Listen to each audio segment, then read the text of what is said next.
Kia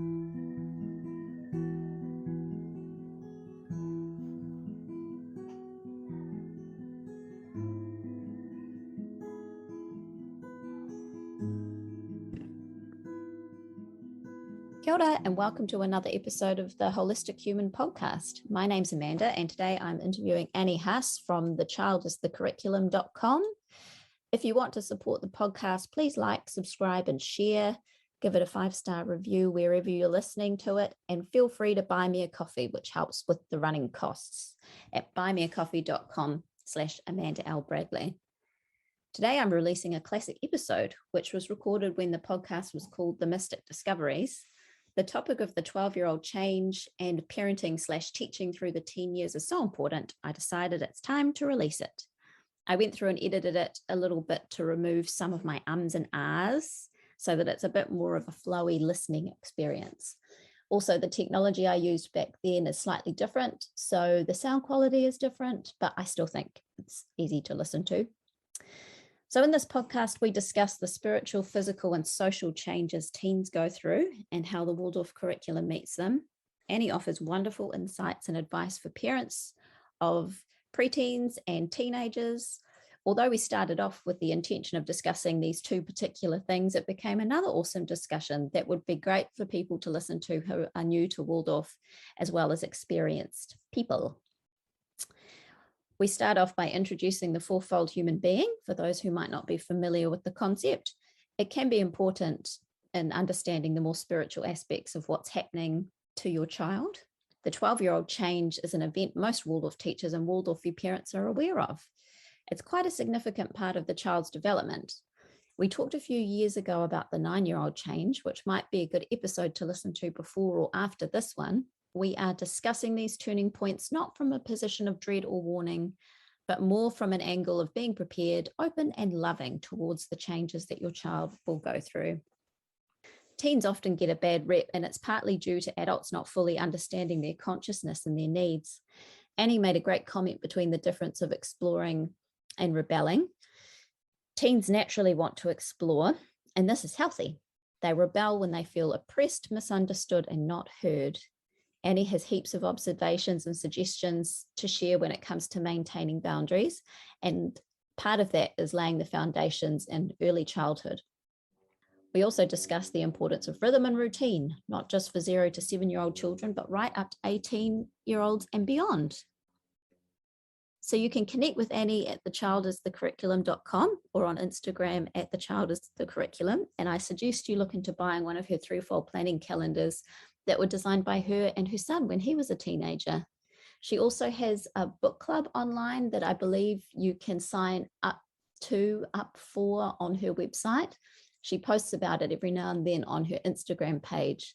So if you're wanting to join a book club that discusses Steiner's lectures, I recommend getting in contact with her about that.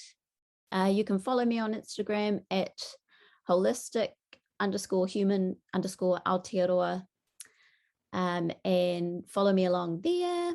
Yeah, I hope you enjoy the podcast. I look forward to hearing feedback and thanks for listening.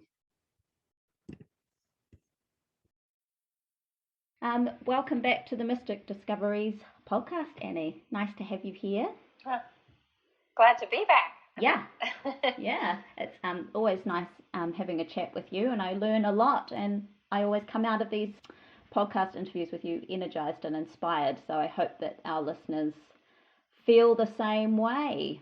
Oh, I hope so too. I do too. I come out with a lot, so hopefully more people will when they listen. Very much so. And today we're talking about teenagers and this thing that seems specific to Waldorf schools called the 12-year-old change. And some of you who are familiar with the podcast might remember 2 years ago, Annie and I recorded a podcast about the 9-year-old change, which again is it seems Waldorf specific, but I haven't seen it in any other education, human development thing. Have you, Annie? No, I don't think so. It seems to be missing, but again, Steiner said that a lot of the inner life of of children is neglected in other areas. So that's why Waldorf is so wonderful. And the 9 and the 12 seem to be two Rubicons. Rubicons, yes. Yeah. We'll discuss we'll go into the details as to what the 12-year-old change is, what it's the start of, and how parents and teachers can help their children through this stage of their childhood. Yeah, and then after... Yes, hopefully we can give some helpful tips. Yes, hopefully. And at the very least, when we did the 9-year-old change, it was interesting because people that aren't even familiar with Waldorf listened to it and then said, like, they were all very familiar with the change that happens with their 8, 9, 10-year-old child. It was all very familiar, and they're like, oh, I wish I knew about this before my child came to 9. Yes, looking back, they're always like, oh, that's what that was. Yeah. And it's interesting because I've got a 3-year-old and Annie has... How old are your children now? You have a 12-year-old. I do. I have a 12-year-old and an 8, and so she's headed towards the 9. I can see little hints of it coming, and then 19. So they're quite spread out. Yeah. So one could think that because I have a 3-year-old, I might not need to be thinking too much about this, but I like but I like everything to do with Waldorf education, so I'll read it anyway. But like Annie hinted just then, it's very important to know what's coming up. If you know what's coming up, you can make decisions in your parenting and your education to make the transition smoother. Oh yes, absolutely. And you have time in that time frame of age 0 to 7. You have all this time. Well, I don't want to assume people have time. Some people are really swamped at that age. Yeah. But you're not giving lessons necessarily. So that is time you can be studying ahead of time and really looking ahead and getting ahead of these things so that you feel more armed. Definitely. With information. And you do, at the toddlers actually do give you a tiny glimpse into teenagerhood, I do have to say. Oh, they so do. They certainly do. Yeah.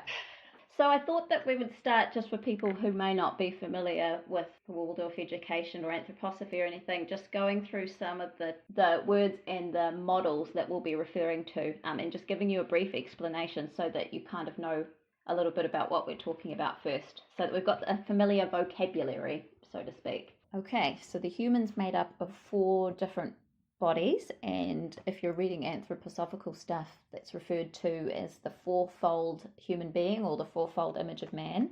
And we have the physical body, the etheric body or life force, the astral body, and the ego. And the ego isn't the ego that Freud and psychoanalysts refer to. It's more of the part of yourself that's connected to the divine. It's the higher ego,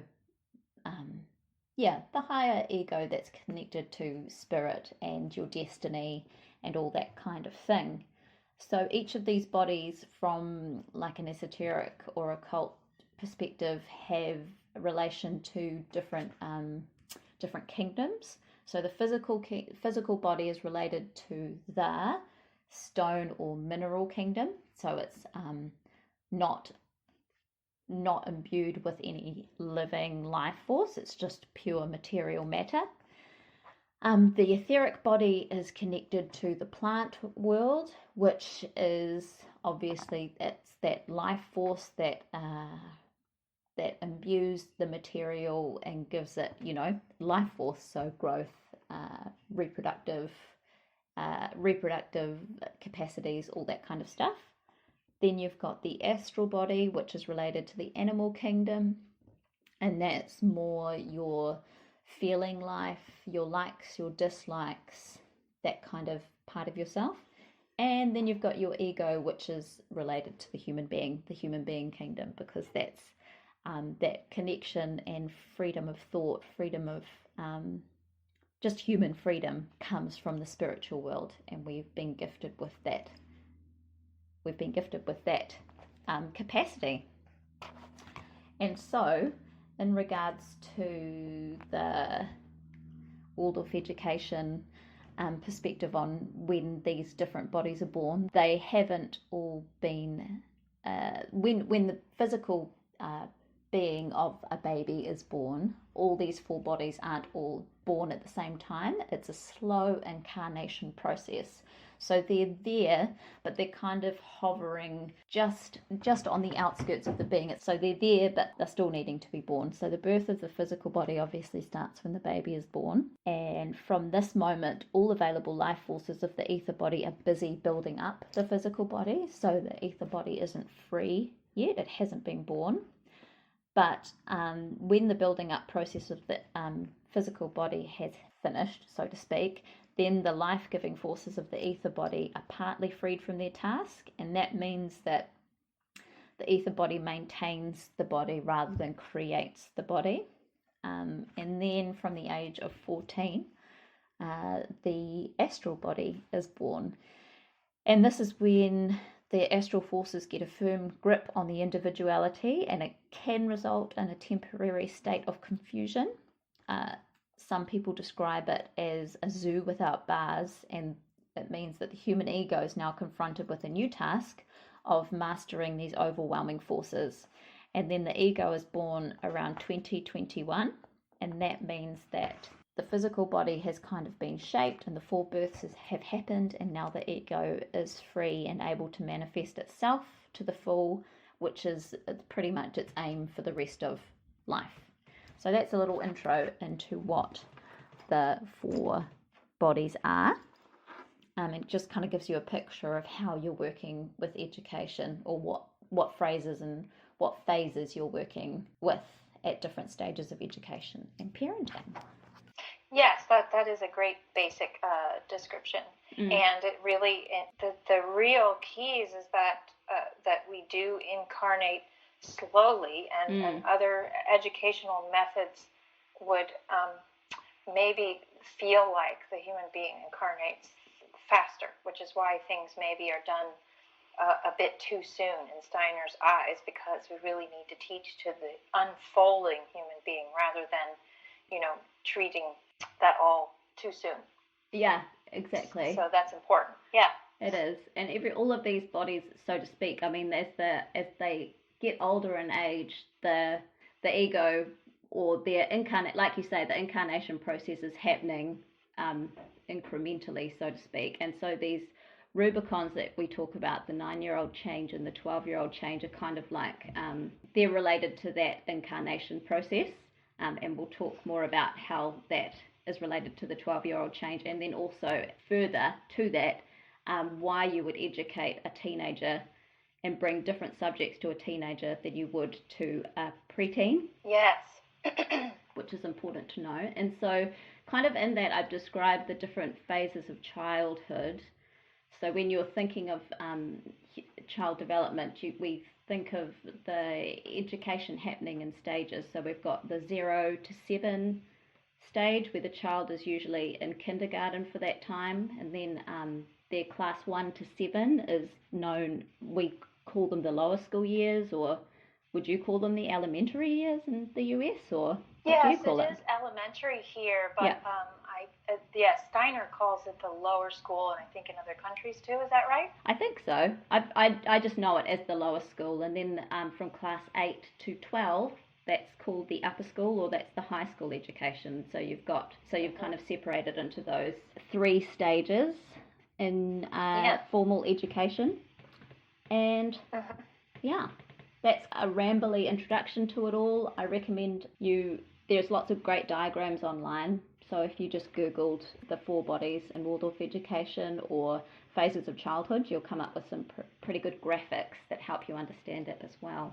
Yes, there's a lot out there for if you're visual, you might need to take notes, or even make like a timeline is something I've done with that, where you're maybe doing a timeline on a piece of paper where it goes, I have started either start with birth at the bottom of the page or at the top of the page, whatever you prefer, and then I've written the numbers year the 1 through 21, and then taken notes for each year, and because there's the big 7-year changes, and then there's the smaller changes in between, like 9 and 12, and sometimes those changes have to do with either coming fully into that 7-year cycle, or when you're about to exit one cycle and go on to the next. Like there's a 15-year-old change to kind of 15, 16 there, I think. But they're just maybe they're a bit more subtle than the big 7-year changes, but they're still important. Yeah. When I was researching more of this, I can't remember which lecture it was in, but Steiner did say that each 7-year phase is divided into 3 parts, hence the 9 and 12-year-old change being significant, because they're the Rubicons that you cross 7, 9, 12 in the lower school years. And so you're right, there are them in the upper school, and so there would of course be them in the early childhood. But I think he was particularly focused on these ones because at the time they were predominantly the age of the children that they were teaching, because the first Waldorf school kind of like grew as he was giving indications as to what to do. So he didn't really give a lot of indications for early childhood, but I was reading that they didn't have a kindergarten for a long time. So he was kind of focused on the middle school years, and then he would slowly give more upper school content. But yes, there definitely is the most content between 7 and 14 years of age from Steiner, and less so from the first 7-year cycle, and also the one from 14 to 21 just have probably the least. But that doesn't mean they're less important or that we have to do less in them. We still have to pay attention to the developing human being in those stages, but he just happened to have the most material written on the middle. Definitely. 7-year cycle. Yeah. And it's possibly like a sign of the times too, because not as many children stayed in high school back in those days, right through to 18. A lot of them left at the end of class 7. So, well, not a lot of them, but it wouldn't have been unusual for a lot of them only to stay to 15. There aren't many Waldorf schools that have a high school. I mean, some of them do. So it's still an area that's a real gray area for Waldorf. But he did leave us a bunch, though, that we can work with, especially just his writings on how the human being develops would indicate what we should do. Very much so. Very much so. Let's go into my little section of questions about the 12-year-old change. Sure. And I thought maybe we could start more from a story angle, so to speak, and maybe Annie, you could tell us about what you noticed in your children when they reached this 12th year of their development. Yeah, so the Rubicon for my children, so I have a 19-year-old, so I've been through his, and now I currently have a 12-year-old, and we're right in it. Well, she turned 12 last October, so this is, and I homeschooled 6th grade for both of them, so I was really intensively with them during this 12-year change with both of them. And I would probably say that there's both, so it's not completely, negative. Everyone's like, what are these changes? Are they going to be really bad? It's not really necessarily negative or not all positive, but there's both. So the positive part of it is that they're gaining more self-awareness, of their own self, which they started to get at the 9-year change, but that's becoming even more. They're getting used to that they've gained from the 9-year change, and so they have a deeper understanding for things than they used to. They want to face the world more. They're really interested in the world more, and they ask a lot of questions. Yeah. A lot of questions, and so you have to. It is a lot when you're like and then the question will lead to another question, which leads to another. So you could be answering questions all day sometimes. And then there's the physical changes, but the physical changes sometimes come first before the spiritual changes. Like, they start getting a heavier gait, like they just seem heavier, like not, like they seem like they're just in their bones. And that's what Steiner says, is that this is when the soul of the child is going all the way into their skeleton. So before this stage, it was going as far as the muscles. the soul. And so now it is going as far as the bones. And so they really, it's this kind of when they're really fully incarnating. Like it's just a big step in incarnation. So, and yeah, and I'll get into what that means for the curriculum. But the negative parts might be where they have anxiety a little bit, about everything, because you're opening up more to the world. And so then you might be a bit nervous about it. They're sensitive and have mood swings. You're getting to that pre-adolescent. So there's a lot of hormonal mood swings. And, it just depends on the child too. Some might have this earlier or sooner. Some might have it more extreme or not, depending on all kinds of factors. And then another really interesting thing is that they will have this huge energy burst, right? Where they're just like, oh, I'm going to do this, and I'm going to bake, and I'm going to do this, and I want to go out with this friend, and I want to do that, and then they'll swing between that and just being exhausted and lethargic, where you'll just see them like laying on the couch just going, oh, yeah, right. It's just the swings, So that's what I noticed in both of mine. I wouldn't say, though, that the 12-year change was that difficult when compared to the 9. I feel like the 9 was much more traumatic for mine personally. I don't know if it's that way for everybody, but the 12 is not as harsh. This is just my experience. So I don't know what someone else's will. We've had like when I homeschooled my son, that was one of the best years of my life. We were very, very close and bonded during that time. But I was there to carry him through all that, and I think that that's what helped. So it really depends. They want you to be available to them. And I think that because that might be why it was easier. Yeah. Well, I mean, did you ever read the book On the Threshold of Adolescence by Herman Kopek? I don't think I have. It's a really great book, and it's obviously from a class teacher perspective. It's written like a story, but it's based on his own experiences, but he's kind of just taken all his years of teaching class 6 or going through the 12-year-old change and kind of condensed it into the story about this class and this teacher. And it starts off with there being a big issue because some of the children have been discovered shoplifting.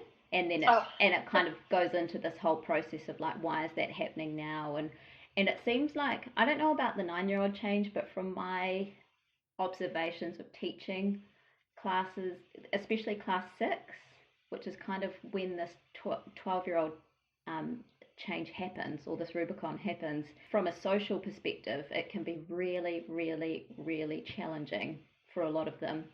Being in a big class of kids often from kindergarten right to now, and all of them go through so many different changes. And like you say, some children are really well held by their parents still. Some are held too tight and act out in ways that respond to that. Some of them are like their parents aren't there at all, and so they act out in ways that respond to that.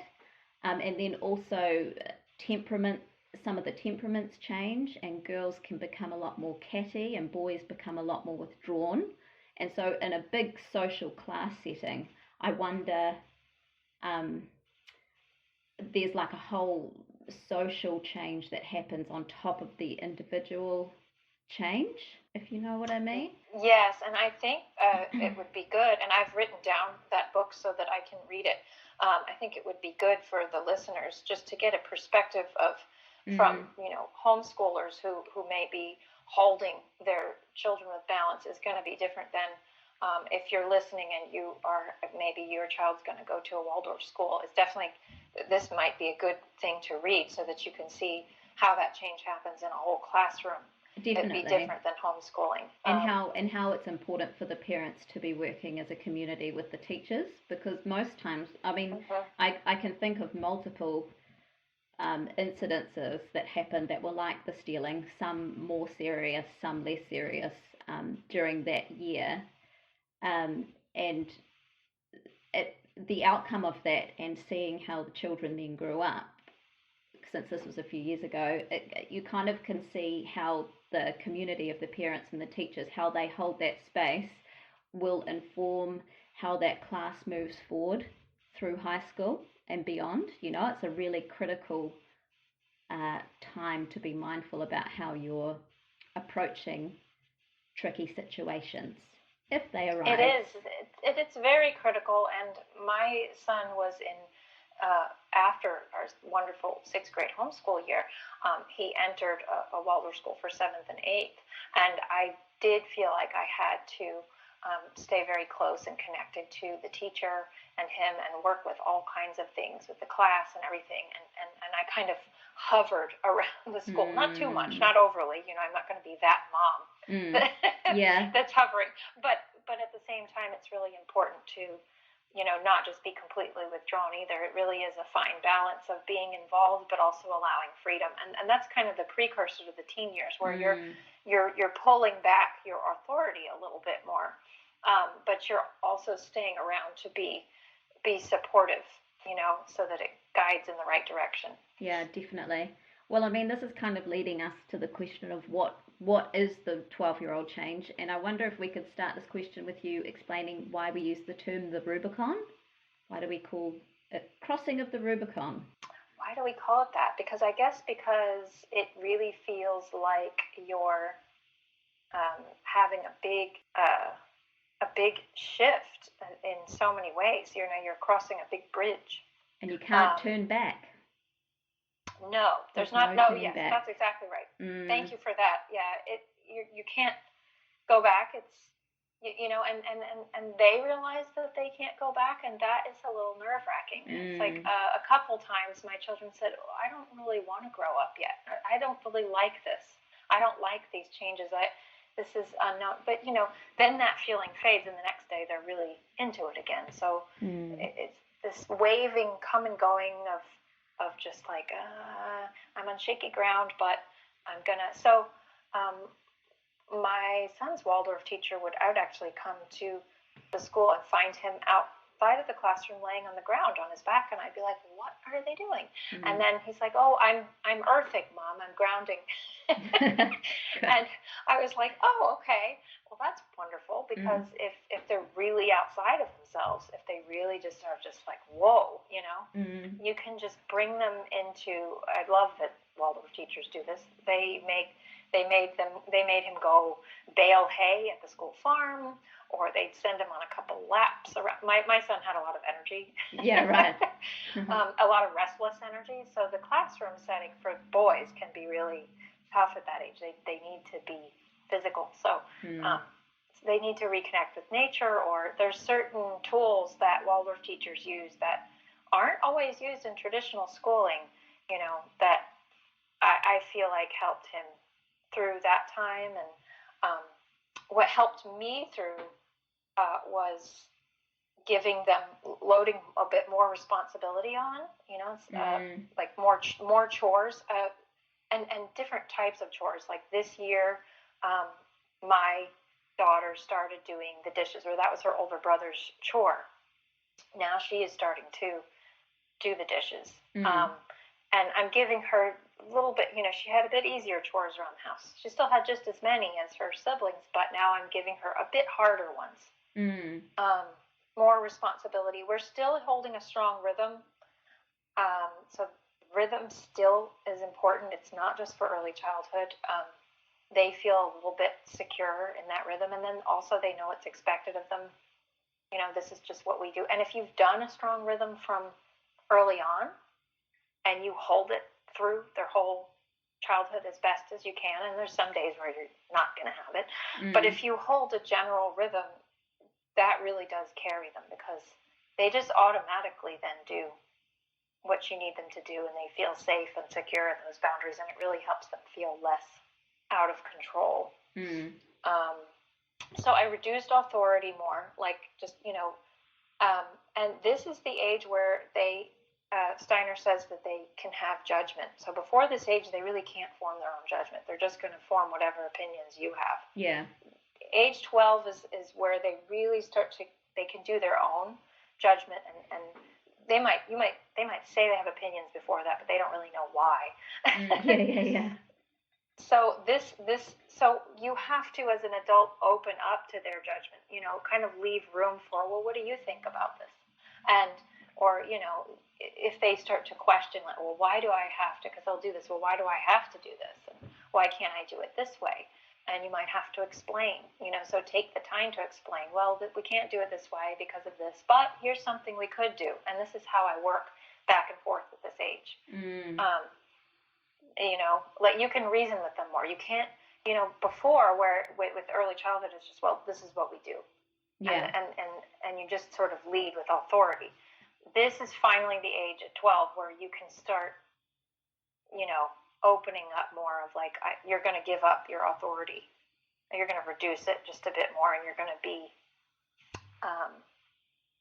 going more and more into that I'm a guide stage. And then another thing is encouraging open-mindedness in them. So when they get really rigid, encourage it. Well, let's look at it from this person's perspective. Let's look at it from this person's perspective. What do you think they feel? Like they're more open to. We need to open that judgment that's awakened to understand other people and why they're making their judgments. And then help make connections between different things. They can understand cause and effect now at age 12. That's also a huge part of this Rubicon. And it's really huge is that they can now understand cause and effect. So if you write anything down on your little timeline about age 12 is that they can form judgment and that they can understand cause and effect. And before this, if they really, really didn't have a good ability to do that.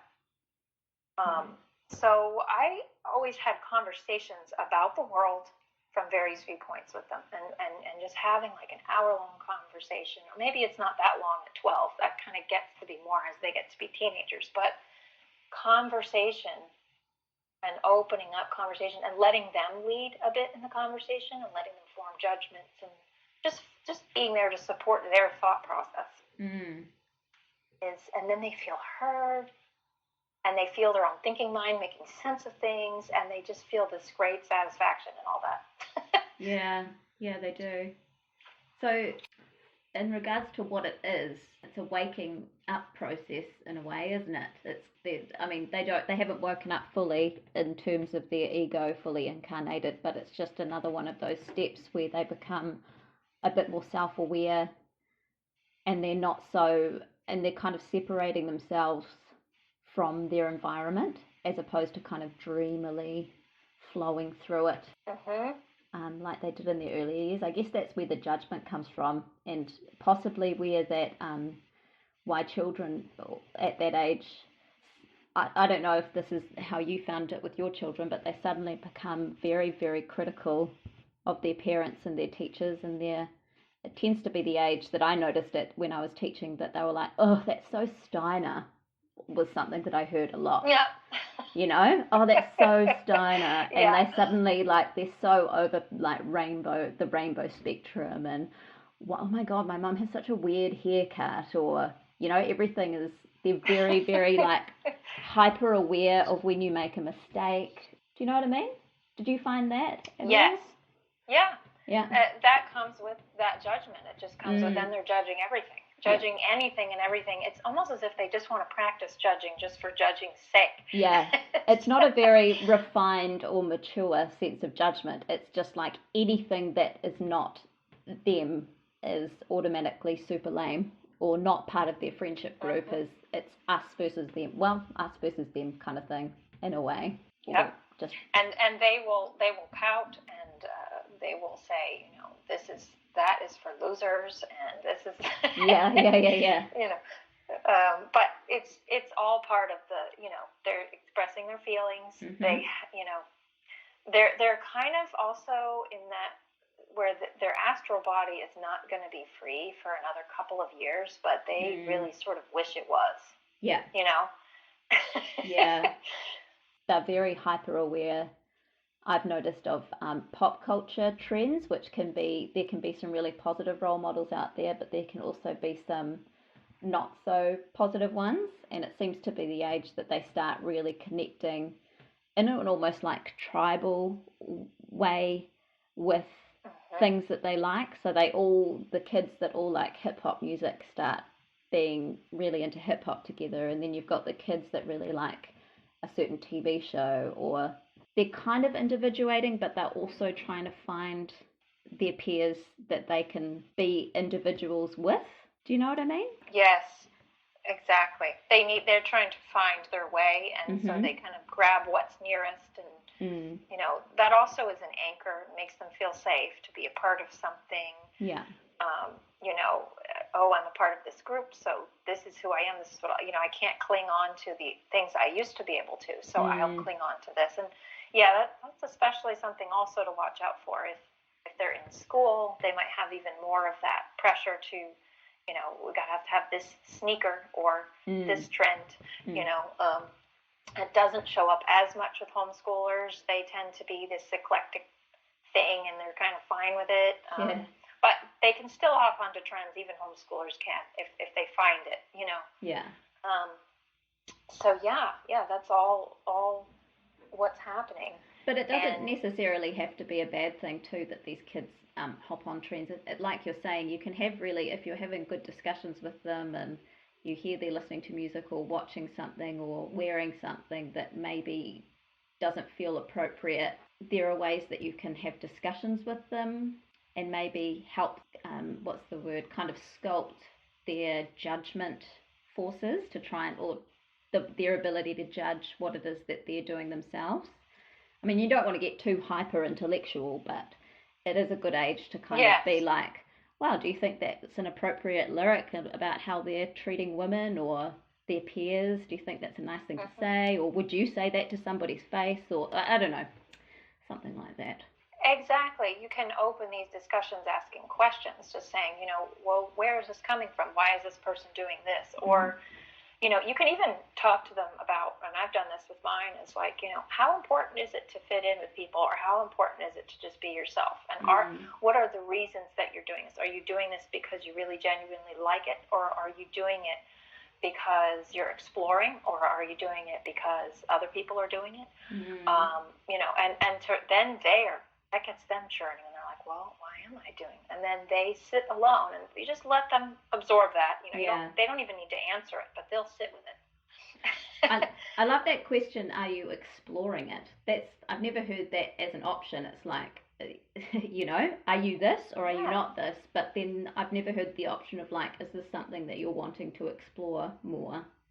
Well, I was like my 2 or 3 weeks ago, my 19-year-old was exploring maybe trying to have dreadlocks. Yeah, right. And I was like, okay. So I just, you know, I was like, all right, you want to try that? Okay. I said, I think they're kind of hard to do in your hair. But, you know, he was going to try it, and it didn't work out. But it's like, I'm very open to them exploring safe things they want to try. But we did talk about, like, why is he doing it? He's just wanted to try it just to try it. Like, there wasn't really a reason behind it other than that's neat. I want to try it. Yeah. You know, and he has a nose ring, you know, and things like that where we you know, you have to get there as a parent where you're like, okay, you know, but he is 19 also. So, you know, it's different when they're younger, and when they're older and they're adults, then you don't really have as much of a say in what they're doing, you know, at all. So, and none of these things are necessarily bad, but you do need to see, are they exploring or are they rebelling? Because there's a huge difference between exploring and rebelling. In what way? Well, when they're exploring, they just want to try something out. They think it's neat. They're kind of playing with their identity, maybe their surface identity, but when they're rebelling, they're maybe doing it just to make someone upset. You know, I'm going to do this because I know my parents will get upset, and, you know, I want to rock the boat. And, you know, there's that. So you have to soul search their motivation for what they're doing. And that starts at this judgment age at 12, but it can continue on all the way through their 20s of, you know. And again, I love that differentiation between rebelling and exploring, because it's two phrases that I haven't heard paired together in that way, because most people are usually like, oh, well, as soon as they get to 12, they're just going to rebel against everything, and that's just what young people and teenagers do. They just rebel, and that's normal. But to add that phrase of exploring and using that as an alternative, they are naturally wanting to explore, but maybe the rebelling aspect of it isn't the natural will that they have. Their natural will is to explore, and that rebelling just comes when they're feeling super oppressed or there's an issue there that needs to be dealt with. Yeah, so they're not feeling understood. So the word understood, sometimes I break it down as I reverse the order of the word understood, and I say to stand under. So to understand someone, you're standing under them. So you're saying, I'm gonna hold space with you. I'm gonna sit and listen. I'm not gonna automatically put up a wall and say, no, you're not doing that. No, and then acting all like that. I've learned that just doesn't, that makes them rebel more. Yeah. So you're just go, okay, let's sit with this. Why do you want to do, and we work through it that way. Now you can kind of get a glimpse of this in early childhood because a toddler will be exploring. They might explore throwing a rock against a window, and they just want to see what happens. But they're also they might know I shouldn't. There's a difference between that exploring if they've never done it before. Yeah. And then just throwing the rock through the window because they know they can't. They're looking at you like I am so mad at my mom. I'm just going to do this anyway. Even though I know that she does. So there's the difference early on between exploring and you don't want to make excuses with them when they're clearly rebelling. You can't just be like, oh, they're exploring, and meanwhile, they've set the house on fire. Yeah. There's a fine line, but, and sometimes the answer just has to be no. Sometimes you have to come back and bring your authority back and be like, this really isn't allowed. This isn't acceptable, and you have to wait until you're older to do that, or whatever it is. Yeah. But it's good to have the conversations first. You have to sit with them, and they have to feel heard. Yeah. You have to stand under them. So that's kind of, there's not, and I've said this a lot to parents, is they're not going to rebel as much if they don't have a whole lot to rebel against, and also if they feel heard. Yeah. If they feel heard, and it's a lot of talking, but that takes effort. And some parents just either they're too busy, or they don't have time, or they don't want to do what it takes to really have all that talking. But sometimes they really just they need talking. Sometimes hours of talking. And it's exhausting, really. Yeah. Yeah.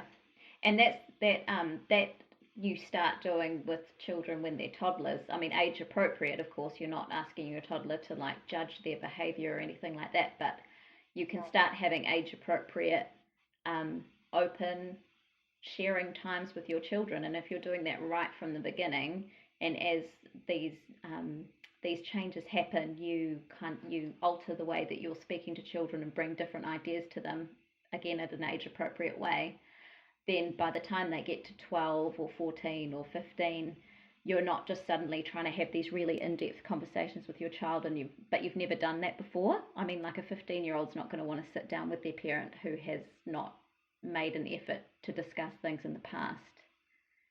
So, right, and you don't want to go the opposite way, where a lot of people are the opposite. They're really, really lenient in early childhood. They don't have a strong rhythm. Yeah. They let them do whatever. They give them way too many choices. Yeah. Like you can have, here's 6 choices for breakfast and 6 choices for lunch, and it's too much. They're overwhelmed. They're so used to making their own choices about everything. Then what happens is when they're out of control, they get more strict as they get older, and it really needs to be the opposite, where they're much more limited and reined in when they're younger, and then you slowly, gradually open the freedoms as they get older. And a lot of people are doing it in reverse. Yeah. And that goes back to a lot of I did a lot of workshops with Kim John Payne of Simplicity Parenting, and his book The Soul of Discipline, and his workshops, I have to say, really immensely helped me as a parent. Now, I wouldn't say that, it fits for every child, everything that he said. There are some cases where, you have a real outlier that it doesn't always apply to, but I think in general, it's really good to read those books. Because he goes into that where you're from age 0 to 7, you're the governor, and from 7 to 14, you're the gardener of your child. And then from age 14 to 21, you're the guide. And I really tried to follow that. that whole thing. So with my two girls who are in between 7 and 14, I'm now the gardener, where like and the governor can come back out if they're testing the gardener, but the gradual freedom over time. My dad was a teacher, and he gave me some advice when I went into teaching, and he always said, just the first 2 weeks you have to be super, super strict, don't let anything go, and then as the year progresses you can kind of relax that, but you have to have the first few weeks have to be like super holding everything really tight, and it's kind of like a just like what you're saying, once children have the feeling for what the boundaries feel like and what they are, if you kind of let it go slowly over time, they'll kind of just hold that space themselves in a certain way. So it's just interesting how that parallels teaching philosophy as well.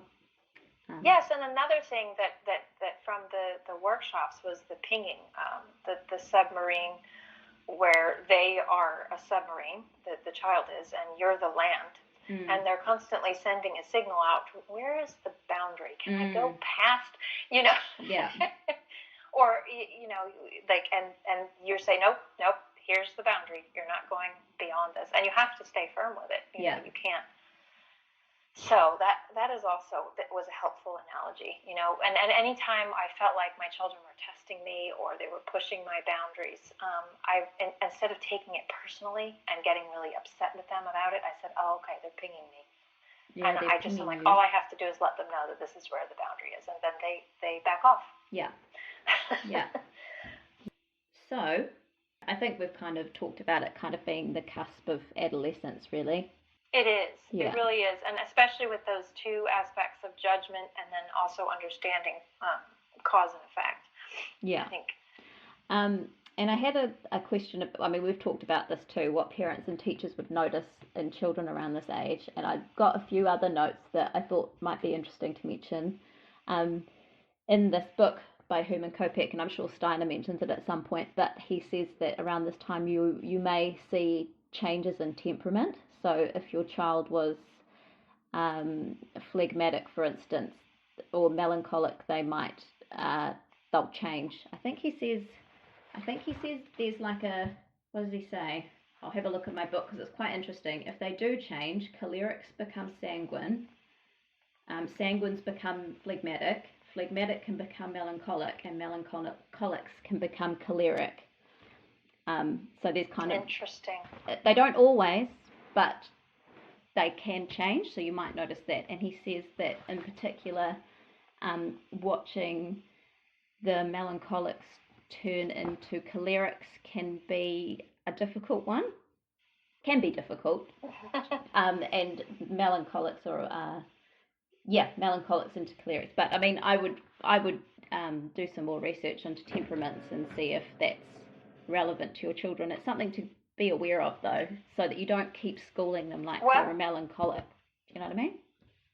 Yes, you have to notice the shift. And for me, the what definitely applied, and my girl is still 12, so still probably metamorphosing, so I can't tell for her yet, but my son went from sanguine to very, very sanguine to phlegmatic. So that, where you put that is absolutely what happened to him, and became such an extreme phlegmatic in high school that it was unrecognizable. It's just not the same, just not the same boy that I had got, not the same boisterous energy, but just very, very slow and sluggish. So went from all that high energy to just really strong phlegmatic. So that was very interesting. Yeah.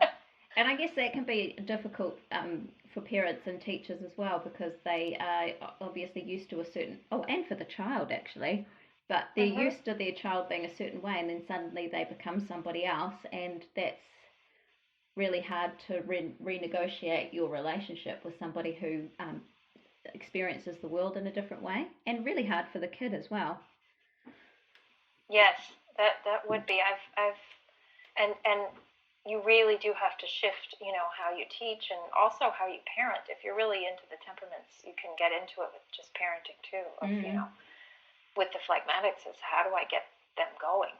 How do I get them going to start their day? They're just slugging along, where this is the same person that was just bouncing off the walls when they woke up.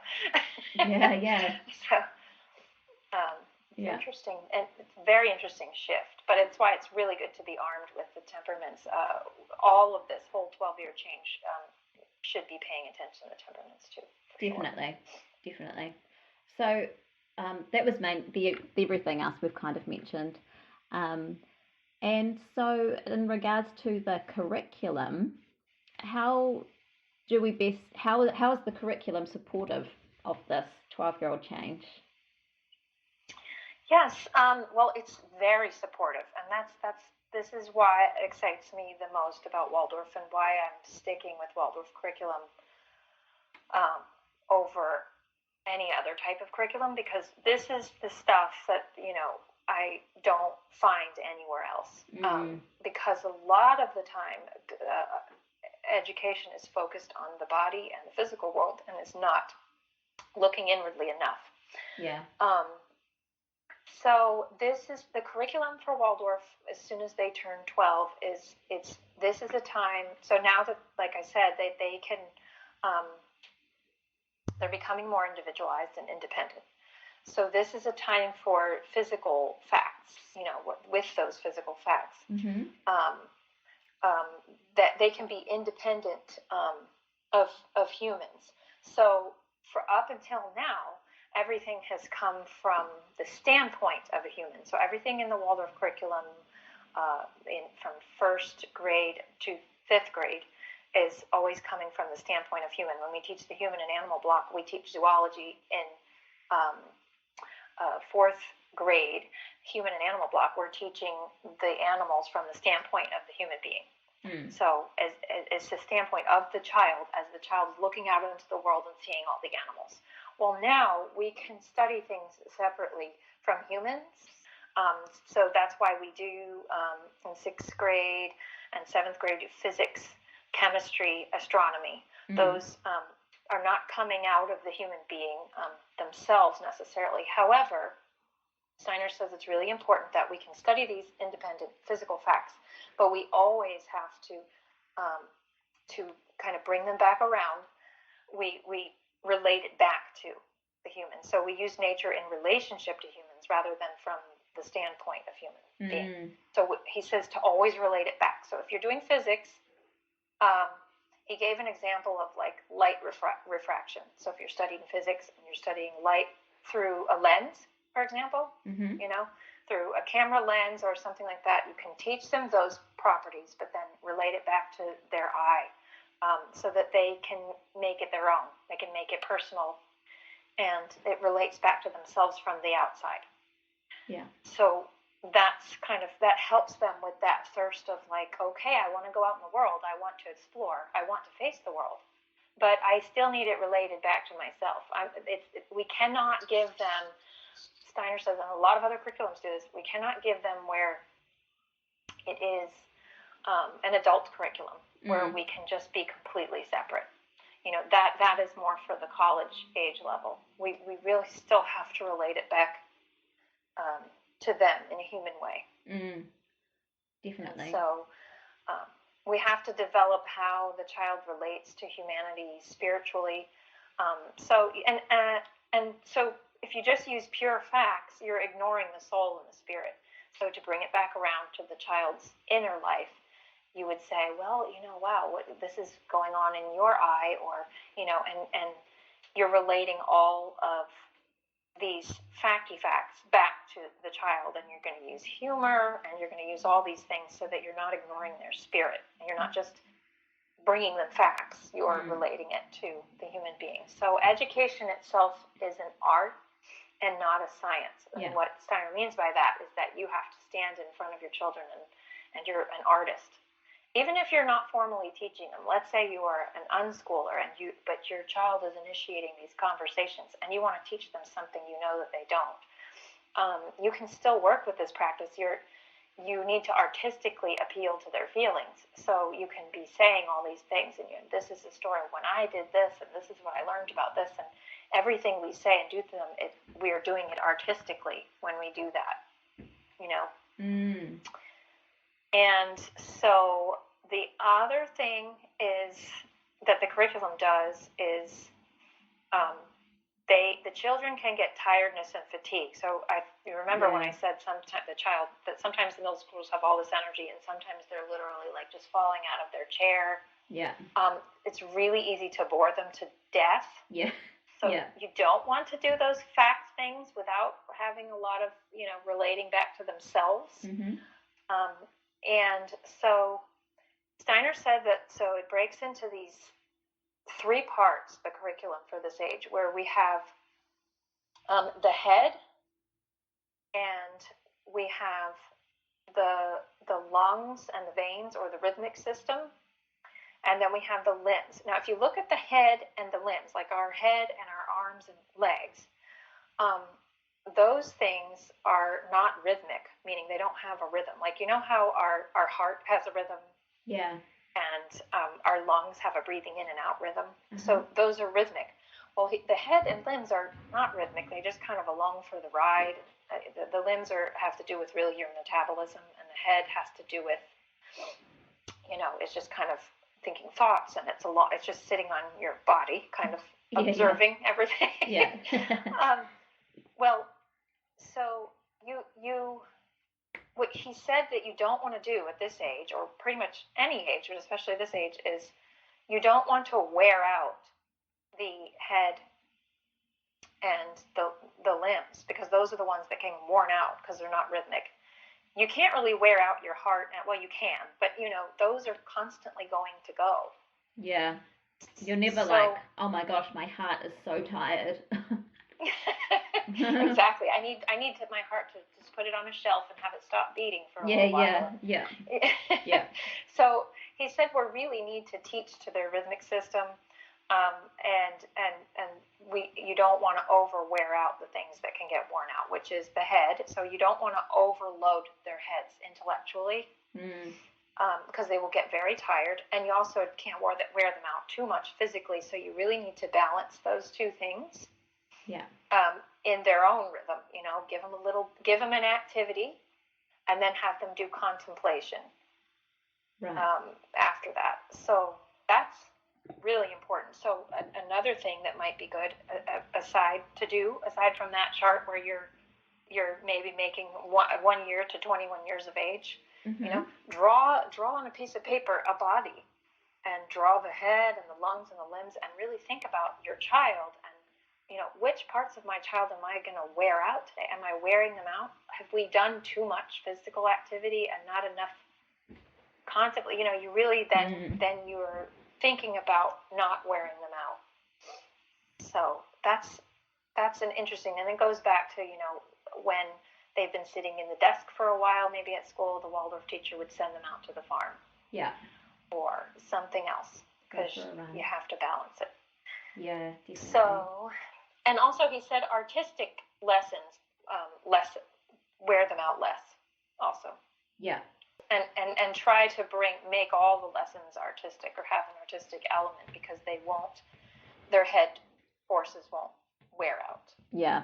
In the lecture I was reading today from Soul Economy, he was talking about how maths is like a high risk subject of being super boring, and so the teacher has to make a real effort to bring mathematics to life and make it an artistic experience for kids. And I was just thinking, like, everything I've learned about maths since I've left high school, and reading different all kinds of things about Pythagoras and seeing how it's used artistically. I love maths. It's so interesting, but at school, it was so boring, and I just switched off. It was just so dead to me. It wasn't living. So, yes, that's our task and our challenge is and actually, like, if you've got the time and the space to do it, to find a subject that you really didn't enjoy when you were at school, and trying to creatively bring that to life, and almost like coax all the wonderful treasures that are inside of it and bring it into the light, so to speak, and make it living, is quite a wonderful task. And good for yourself, healing for you as well as your children. Oh, so healing. The way that we have done math in the last couple of years has been much more interesting then. It was healing for me. I feel like I enjoyed it even more than anybody. Like, oh, this is great. Yeah. So, but yeah, that is one of the hardest ones to bring. And the sciences can be as well. I like to bring in a little bit of history to my science so that it has some stories to make it come alive too. You know, like, oh, wow, well, this is the person that discovered this and back here. And I like to do a little bit of that.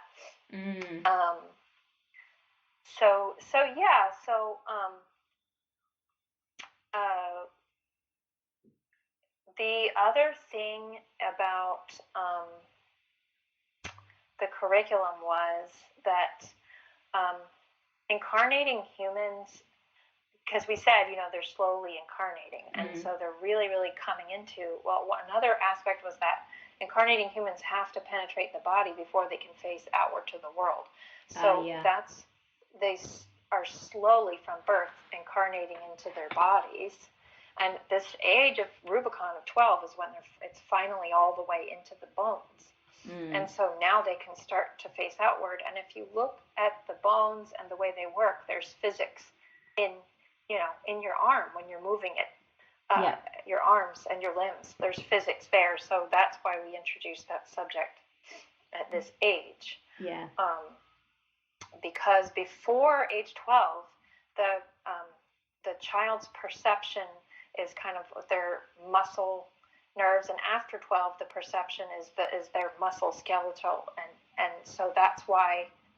And Steiner said some stuff that he thought that would really would be weird, which is that we think abstractly with our bones. That actually 12-year-olds think with their skeleton, and he said, I know that there's going to be people in anatomy and physiology careers that are going to think I'm nuts for saying this, but it's true.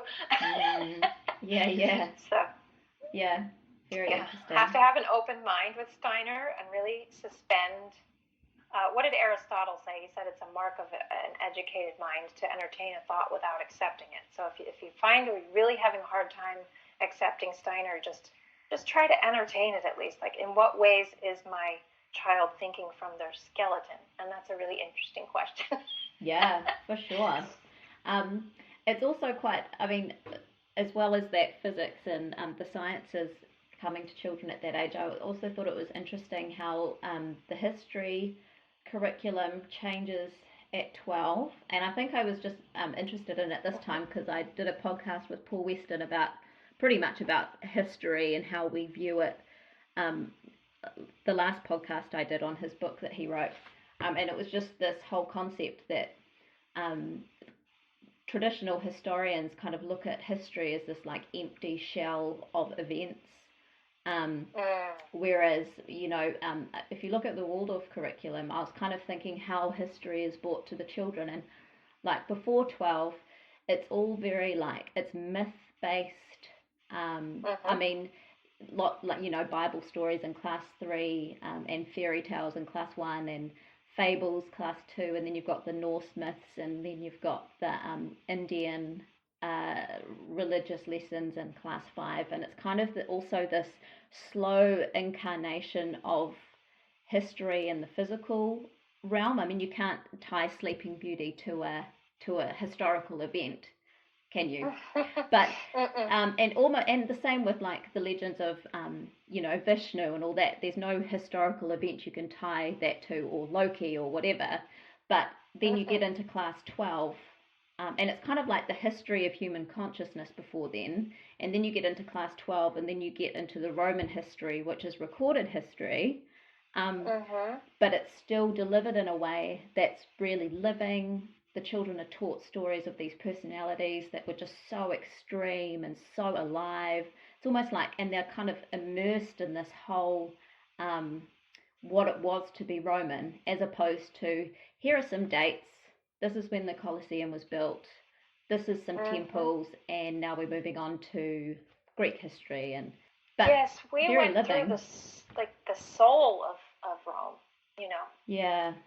And after all the dreaminess of the fairy tales in her early childhood, and then going through all the saints and the heroes, and then going through the Old Testament in the 9-year change when it's shaky and they just need to know, why are we here? And then when they get into this, then you're taking them from Atlantis all the way up through the civilizations leading up to ancient Greece. Yeah. And then you get to Rome and it all comes crashing down. Yeah. And it really spoke to her because, and here I'll tell you why, is because she said to me, she's like, I really don't like Rome. Yeah. That's because interesting. it was the same way as if she said, I really don't like being 12. I really don't want to grow up yet. I'm going through this hard time. Everything seems really rigid and I'm feeling separate from everything, all that dreaminess. So we are literally, when we teach in Waldorf, we are taking them through human history in the same order that they're going through their childhood, and they all the blocks match up with where they are in their consciousness, and that is just an amazing thing. Definitely, it brings them into relation with just the cosmos and humanity and everything, really, just through teaching history. Well, not just, but it's great. Yeah. Exactly. And so the where it goes, the big Rubicon here for age 12 is you're going from teaching mythology to real history. And that also, there's another reason for that, but it goes back to that cause and effect. So now that they can understand cause and effect, that's why you're able to teach them real history now. Yeah. And whereas before, you can't teach them real history before age 12. There's a lot of schools still doing this, and it's very... I mean, you can do it, Steiner said, but they're not going to understand it fully because they don't understand cause and effect. So you're just basically doing something that's foreign to them. Yeah. And that doesn't mean that you can't engage with things that have happened. And because I'm just thinking in terms of being in Aotearoa and being in New Zealand and wanting to integrate like tikanga Māori into your curriculum. It doesn't mean that you don't teach children about what the people did here. It's just that you bring it in, like you teach to the Māori myths and legends of the local area. You use geography. Geography's earlier than, because you do like, it's not geography as in like rocks and things, but you do in the, like in class 4, you do like you do little maps of your house and you get to know your local area a little bit. Am I right? Yes, so yeah. Geography starts in grade 4. Yeah. And Steiner said that they need to get a sense of their local area, and then that would apply outwardly to the rest of the world. But it basically the theme of that block is how humans make use of their surroundings. Yeah. So you don't have to like not discuss or bring anything of any history into anywhere. It's just that you don't formally teach it. You can still tell stories and give anecdotes of, you know, it's not that you're, because I think sometimes people might hear that and be like, oh, well, why you're just totally isolating your child from the whole world until they're 12 and then teaching them about what happened. And that's not actually what's happening. Exactly. Yes, there shouldn't be any confusion there. It's not that, oh, you can't teach anything historical before age 12. It's just that you don't want to give them a chronological, you know, or anything where you'd have to form a judgment, because they're really not capable of judgment until then. So you don't want to, Steiner said, really don't make them form opinions. You know, like, oh, well, ask them, what is your opinion of this? What is your opinion of that? It's more of like, they might have some still. It doesn't mean they won't, but we're not pulling that out of them. And so I'll try to give an example. So I did, for 4th grade, I blended local geography with Native American. And I did Native American instead of Norse mythology in 4th grade. And the reason is because I wanted to do more preparation for Norse. I wasn't as familiar with it, so I wanted to take time to digest Steiner's Norse lectures first. But also, I was much more familiar with local Native American stuff because I am on, you know, Native American soil, and so I wanted to combine it with local geography. So I said, I'm going to put off Norse mythology, and I'm going to do Native American myths instead. So we still learned a lot about Native American culture that way and the way that they lived through the myths. But we went to the physical places on our, geography trip. We went and saw a wigwam, and we built a wigwam as a shelter project. And we, because my daughter hadn't done a shelter project for third yet, so we brought that in. And so then here's the thing, and so this might make you feel good because I know you're trying to teach local things there. You can teach these things at any age, but you need to tailor it to the consciousness of that age. So I actually just brought in Norse myths to my sixth grader this year, and many people were confused. Like, I thought everybody did that in fourth. What are you doing? Yeah. But what I did is I did it a little bit differently. Since I had a second grader, I brought it in shield maidens as for saints and heroes. I brought those in as heroes. And then for my sixth grader, I sandwiched Norse stuff in between Rome and Middle Ages because that's kind of where they are in history. Yeah. And I brought her the mythology, but when you bring it to the sixth grader, you don't need to bring it as mythology anymore. We were then able to have discussion in a historical way, like this is what the Norse people thought that these were their mythologies. That's completely different. Yeah. Looking at it from a sixth grade point than it is a fourth grade, and I didn't just do the mythology, but then we did, we talked about, and we're going to even do a little bit more as we go into the Middle Ages of how the Vikings clashed with, the Christians, So I put it in more of a real history discussion type with my sixth grader, which I wouldn't have done if I brought it into fourth grade, if that makes sense. Yeah, it does. So if you need to move a subject around, that's fine, but you're going to have to change the way that you bring it, I guess. And this is what gives us even more freedom to teach as homeschoolers, and we don't have to always stick with the Waldorf prescribed blocks in the way that, depending on our location or what we're bringing, as long as we're studying Steiner and the human being. That's why a master Waldorf teacher can really just move things around and do anything, as long as they're teaching to the consciousness of the child. So yeah, that's great. That's great to hear that.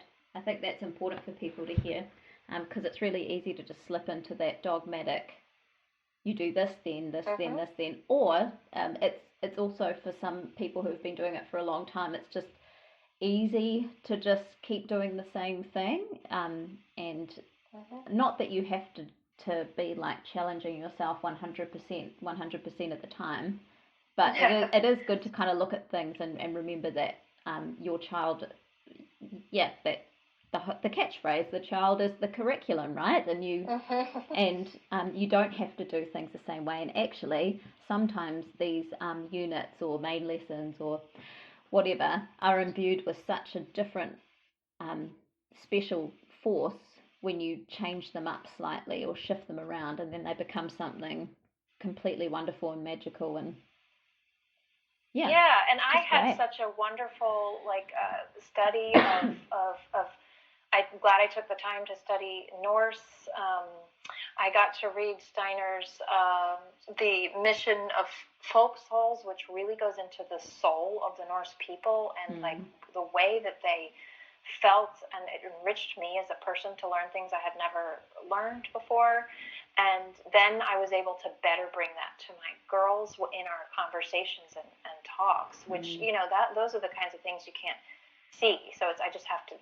It's better to just describe it, but using a shield maiden as a hero in a Saints and Heroes block, I mean, why not? We don't have to always use the traditional heroes. Find a hero wherever there's a hero. The point still, and you're still meeting that need. Now think of children in China or anywhere around the world. They're probably going to want to adapt their Waldorf curriculum to their own heroes or their own, something that might be more related to their. You could even use, if you're a homeschooler, you could use a hero that happens to be in your family. Yeah. So if you're not teaching a whole class. So there's so many things. It's just exciting. That's all I have to say. Yeah. It is exciting. And you should and can adapt it to suit where you are and what your the makeup of your class or your homeschool is really. Yeah, exactly. So I wonder now, before we move on to teenagers, have you anything else to say about the 12-year-old change? The change of 12. Let me see. So there was one thing that by the time they reach 8th grade graduation, Steiner said that I believe, for language arts, this is concerning language arts, that they would get to the point. Now, starting at age 12, starting now, we're starting to work on this with my daughter. Is through their language arts, they need to start convincing. They need to start being convincing in their language arts through the beauty of language. So that by the time they reach 8th grade graduation in their language arts, they can start to, through their writing, convince someone of an argument. So then they're making judgments, but then now they can make an argument. They can make their case. Yeah. And so you maybe spend middle school getting better and better at that. So they're using an explanatory approach. They're using reasoning because now they understand cause and effect. So it's a good time to exercise that, I think, and I think that's important for the language arts part of it. They can start to do that. And then that leads them up into high school where they can really start using their intellect. Yeah. Yes. So. And that's where we're going. Teenagers. Are they these scary beings that many parents and teachers fear? Or are they just misunderstood young people who have a lot to offer? Can we start with what is happening with the astral body? Are you able to describe what it means when the astral body is born and why that indicates they're ready for more intellectual subjects? Yes, I can attempt to. So let me do that. Yeah. Let's hope I do it justice. It would kind of cover the next question about the consciousness of the young person, maybe. But anyway. Yes. So the astral body, which is the feeling body, so all their feelings, becomes free. It becomes born. So what does that mean? So it was all bound up in them from 7 to 14. And that's the astral body that we talk to. You're supposed to teach through feelings from 7 to 14. You're trying to appeal to their feelings. You're putting feelings in your words, in your lessons. You're being dramatic. You're making them happy. You're making them sad. You're teaching to that because then when that's free, it's even more healthy, and they're even more, that helps them. Could you compare it then to when you're pregnant and you make sure that you give good nourishment to yourself and the baby so that when it's born it has a good chance to... Exactly. Yeah? Exactly. Right. Yeah, just in the same way from the 0 to 7 set, we're helping their etheric body, their growth forces, by having them do all these fine motor skills and doing all those kinds of things and helping them grow. Yeah. That they need, that's what Steiner said, from 0 to 7, they need milk, mother's milk, and then from 7 to 14, they need soul milk. So what they need is that feeling milk, and so that's what we're doing in the elementary years, is giving them that feeling milk. So now, when the astral body's born, you've done that. You've spent 7 to 14 doing that, giving them all these stories, all these mythologies, all these things, and now it's born. So before we taught to this body, but now we can finally teach to the head and the intellect, which isn't going to be born until 21. We need to start shifting towards the head, which is when that gets, usually that's what our society unfortunately is doing, is pushing that stage, the head stage, all the way down into sometimes pre-K, that's the problem. This is slowly unfolding, and we're forcing it too early. So now is the time. Finally, we can start teaching them to their intellect. Yeah. And they have to then control their own astral body themselves, though. The loose, free astral body is now flailing around, and it's sort of like an animal. Like I always relate it to, like, they have this donkey loose, this bucking donkey that they have to ride. Yeah, right. and say, down boy, and they have to control it, and it can run away, and it can kick, and so it can do all those things. But if we sit with them and say, okay, I know your astral body is free. I know your feelings are all over the place, but you can control them. And apparently, Steiner did say that, and you can see this I know this from my own experiences, that they do wind up controlling it themselves really well by age 15. They've kind of, 15, 16, they're kind of like, okay, I got a handle on it. But that first year, that ninth grade, that can be a little rocky because they're just getting a handle on this free astral body. Yeah. So from a physical perspective, puberty hits anywhere. These days it can be as young as 9, but that's a whole nother discussion. Yeah. But generally it kind of kicks in between, 13, 14, 15. And so that can be really hard.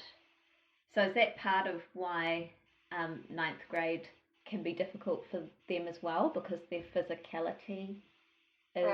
It's both physical and the spiritual. The free astral body is happening at the same time that you've got hormones. Oh, it's just a lot, Yeah. And they'll need a lot of reassurance of, I even remember having a talk with mine about, okay, this is hormones, what are hormones? Well, there's these things that you have, and it's hard because you can't always control how they make you feel. So, practicing mindfulness can help teenagers, mindfulness activities, meditation, things. I know on my son's 8th grade trip, the Waldorf teacher did yoga with them all when they went to Washington, D.C. I had a picture received back of all of them in downward dog. Yeah. Like literally needing to do that before they explored the city because, their emotions are wild and free. Yeah. Actually, you know what? I'm going to begin this question with reading something that I meant to read at the beginning. Would you mind? It's the beginning of this, On the Threshold of Adolescence. There's a little blurb at the beginning, and it's written by a 14-year-old, and it's a couple of paragraphs, but I'll read it because I feel like it gives a good picture as to what's happening during this transition time. Wonderful. Cool. Typical symptoms: rebellious behavior towards adults. They're so unfair all of a sudden. Interest in the opposite sex, sometimes more, sometimes less. Emotional ups and downs that are enough to drive you nuts. One minute you're flying high and the next you're down in the dumps and the feelings of inferiority. You're slowly developing opinions of your own, and these grown-ups had better take them seriously. And then there's discrimination against teenagers. I know from experience how unpleasant and frustrating that is. For example, you can be hanging out with people your own age in the subway, and all of a sudden something or other makes you burst out laughing, and that's enough to make all hell break loose. Right and left, people start bitching and getting nasty, or suppose you bump into some feisty old man by mistake, and he lets off a string of obscenities like you wouldn't even think people that age would even know, and gives you a really hard poke in the ribs. And people in stores don't want to wait on you, and they're unfriendly about it when they finally do. Things like this never happen to little kids. And that's from a 14-year-old's notebook. Wow, discrimination. Yeah. Yeah, that's interesting. And I feel like... the way that society views teenagers is, not the respect that a child gets, but not the respect that an adult gets either, and that respect is missing. Yeah, and it can be really difficult because there's like a societal automatic, teenagers, they're so annoying, I feel like a lot of it is because we don't understand what it is that they're going through. And so it's kind of good to discuss what it is that they are going through and what it is that they need, so that we can kind of integrate them into society more, rather than having them ostracized and feeling like everybody's out to get them. Yes.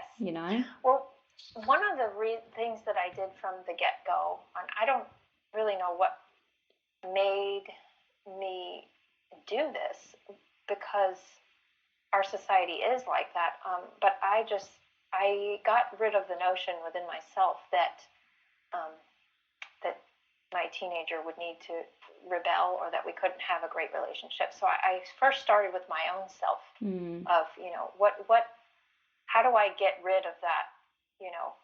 I had already been at the time working on, meditating and practicing my positive thinking. I was going through a big phase of that, you create your reality, those kinds of things. And so I'm like, how can I carry that over into parenting my teen? I'm not going to automatically assume it's going to be awful, just because they say it is. So I kind of just tried really hard to erase that and just to be open and see what would come. So I think I just had to, again, hold space in the same way that I do when they're younger. It's just really about holding space. And so I really tried really hard to do that. They're really questioning their identity. So, and I'm not. So I can be the firm, stable rock that's not questioning their identity, while this person who is questioning their identity is going through all these swings. I can be the stable rock. I can, again, it goes back to that understanding or stand under them like a rock, because their sympathy and antipathy at this age is really wild. Like they either really love something or they really hate it. Yeah. And again, they're still working on that judgment that started at age 12, and it's just really rampant because now they have the intellect combined with the judgment, and they don't really know what to do with it all. So there's ways that the curriculum helps. There's ways that I did things to help, and I could get into that. Yeah. The more we describe how Waldorf curriculum helps, the more I think it explains what's happening with them. So maybe we could go into the curriculum, and then you can also talk about what you did with your teen. You're a guy.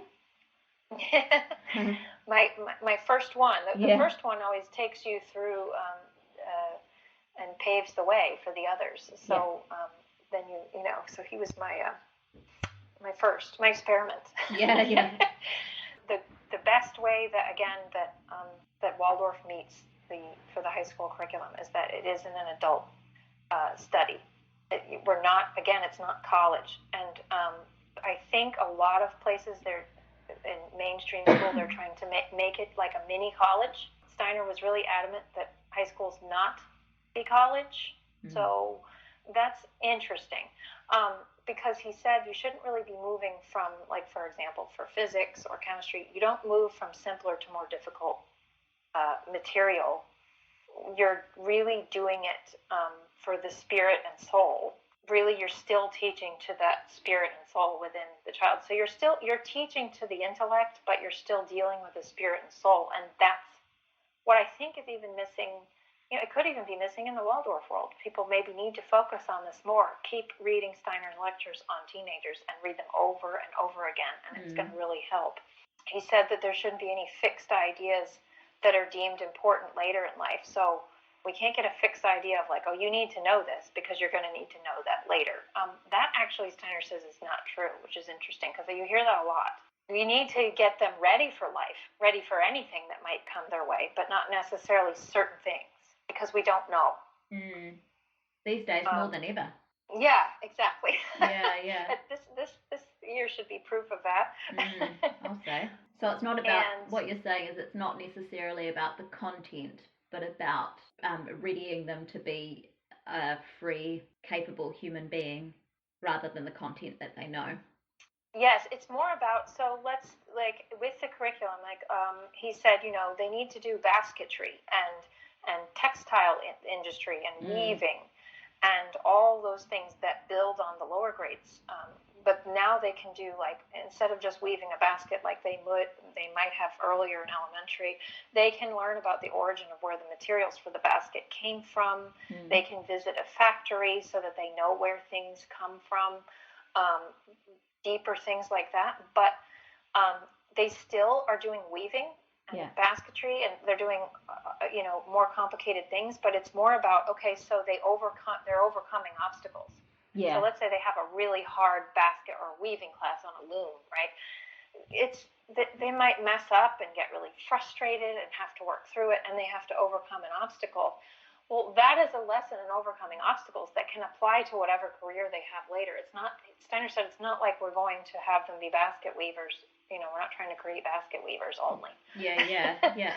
But in the curriculum is, you know, you're working out problem solving and all kinds of other things. It's just like we don't just give them knitting in the early grades just for knitting's sake. We're doing it for all kinds of reasons, and it's the same for high school.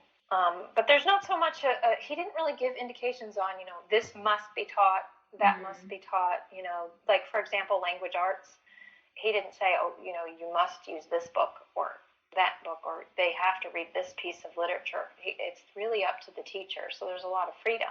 Yeah.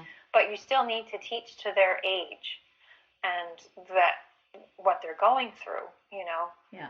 So Steiner said teachers are called on to bring, this is a really important passage that I wrote down for high school that I thought just really stuck out to me from Steiner, and it says, teachers are called on to bring the utmost respect for soul and spirit to their lessons. Without this, they will fail. With this attitude, teachers can work out educational principles and methods that safeguard the children's inborn freedom, so that later in life, when they look back in their school days, they will not find any infringement on their personal freedom, not even in the later effects of their education. And that's from Soul Economy. So what does that mean?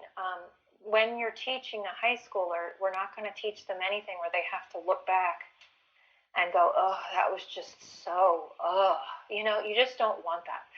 Yeah, you know? Yeah.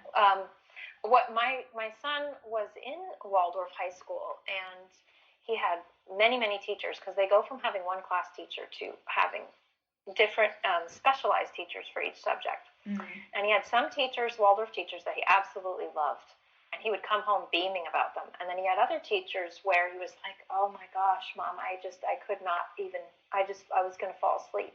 Yeah. And so even Waldorf teachers that, you know, you might have one that maybe they've been teaching for a long time and they're going through the motions. Yeah.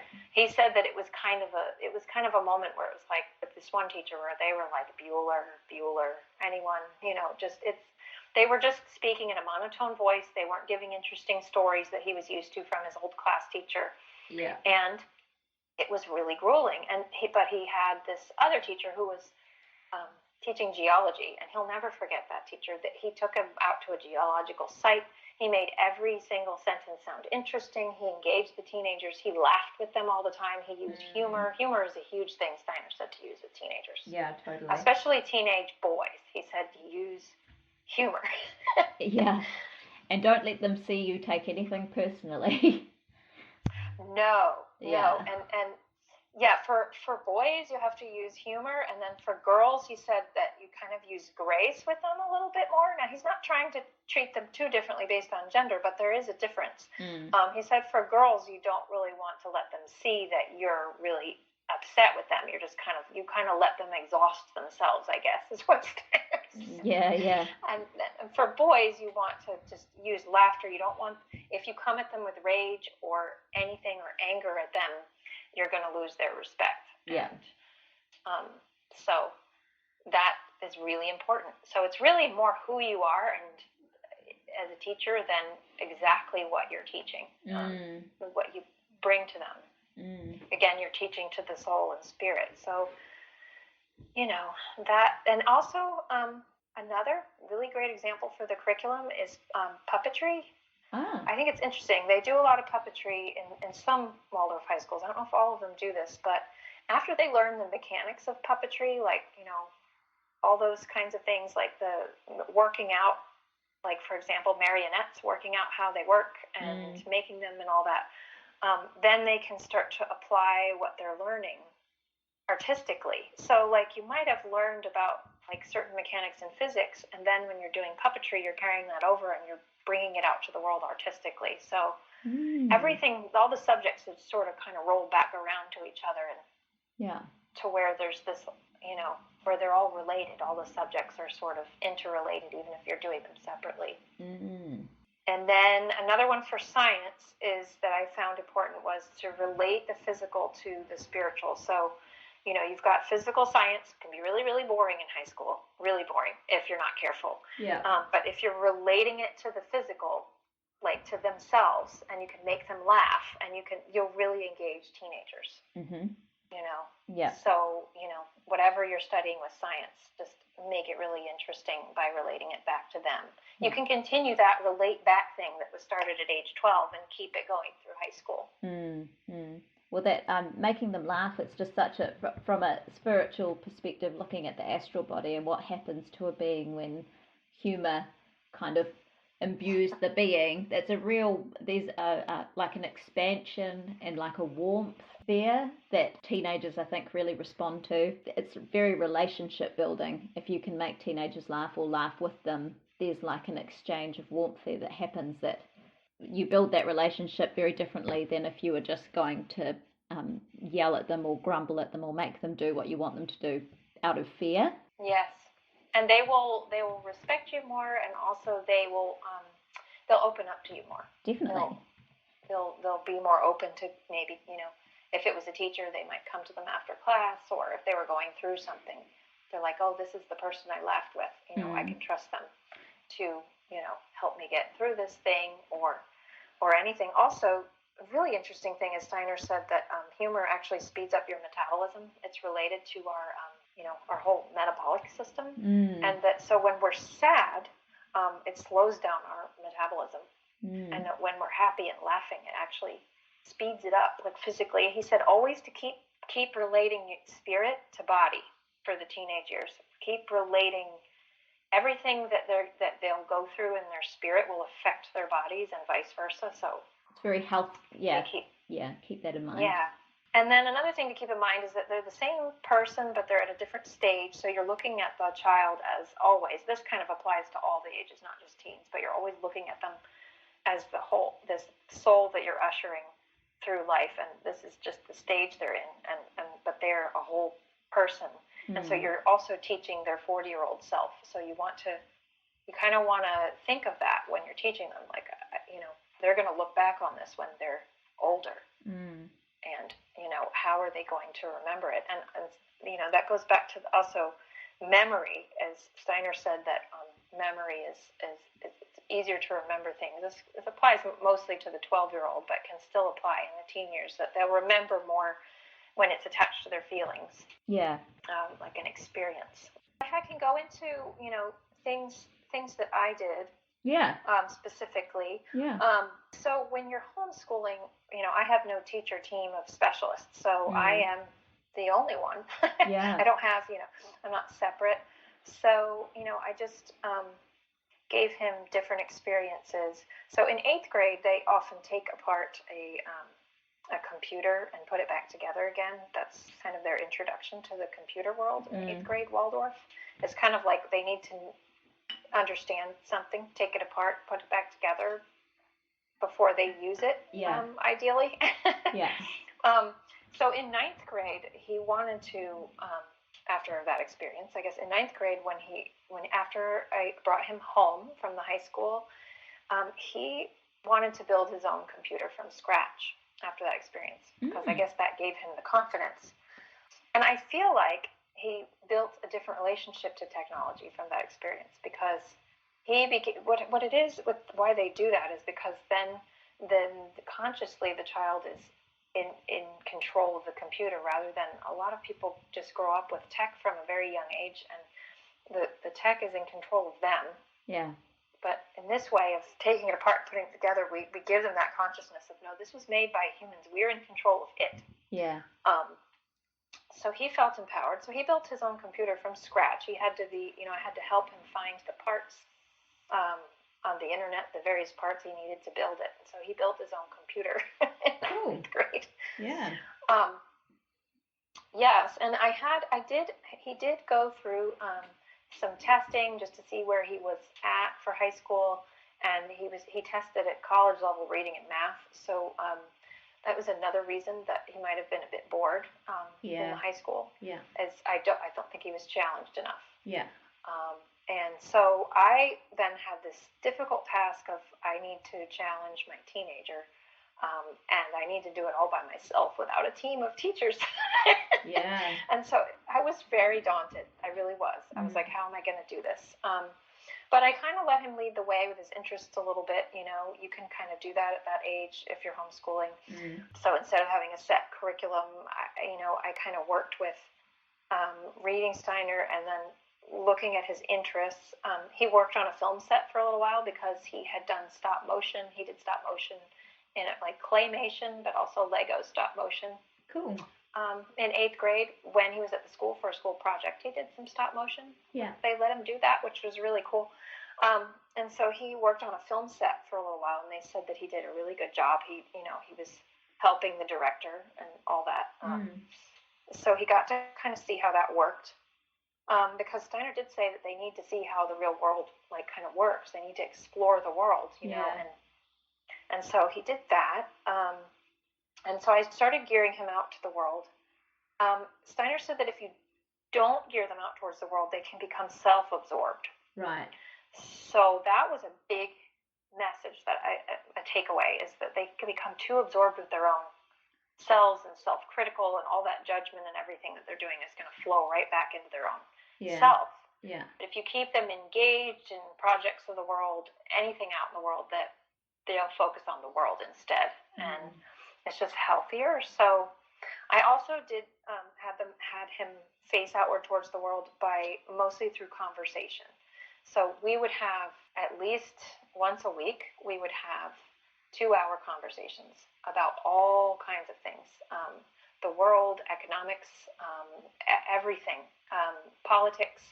I made sure with politics and economics to not interject my own opinions. I just said, here's what's happening out in the world, and I let him form his own judgments about them. So, and I also showed him as many different perspectives and sides as I could. Did you schedule that time, or was it just sporadic? Well, in 10th grade, they do an economics and government block usually. Yeah. And so that's when I did that. We actually had him do a comparison of different types of economic viewpoints, different theories, all these different economists. We studied their different theories and how they compared. So, and also I included in that, because I felt like I could, I included Steiner's threefolding in that. Yeah. So I had him do that. And because then he was switching then to wanting to be a graphic designer. He had a real...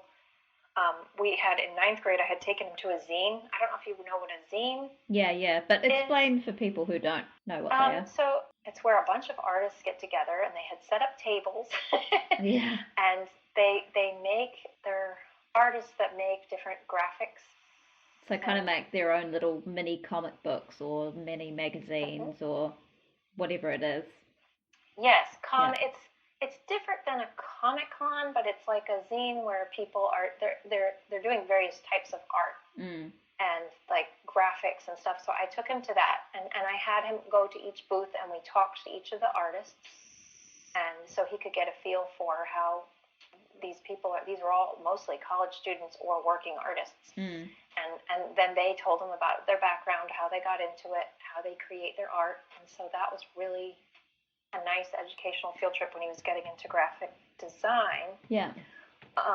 So for his main lesson book for government and economics, and we also did ancient Greece. They do ancient Greece again in 10th grade. Oh, right. Just like they did in 5th. They come back around to it, but a little deeper. So we did the Odyssey.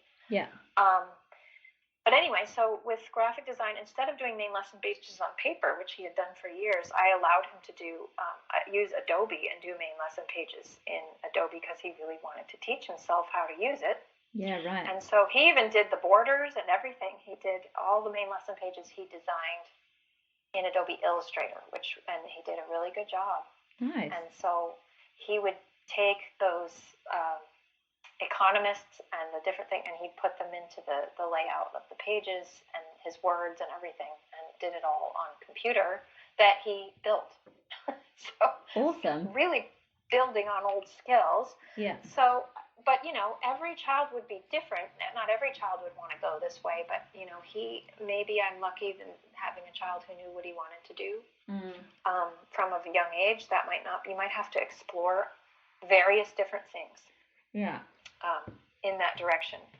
But Steiner said that artistic expression is a must for the teenage age, so he decided to do that through graphic design.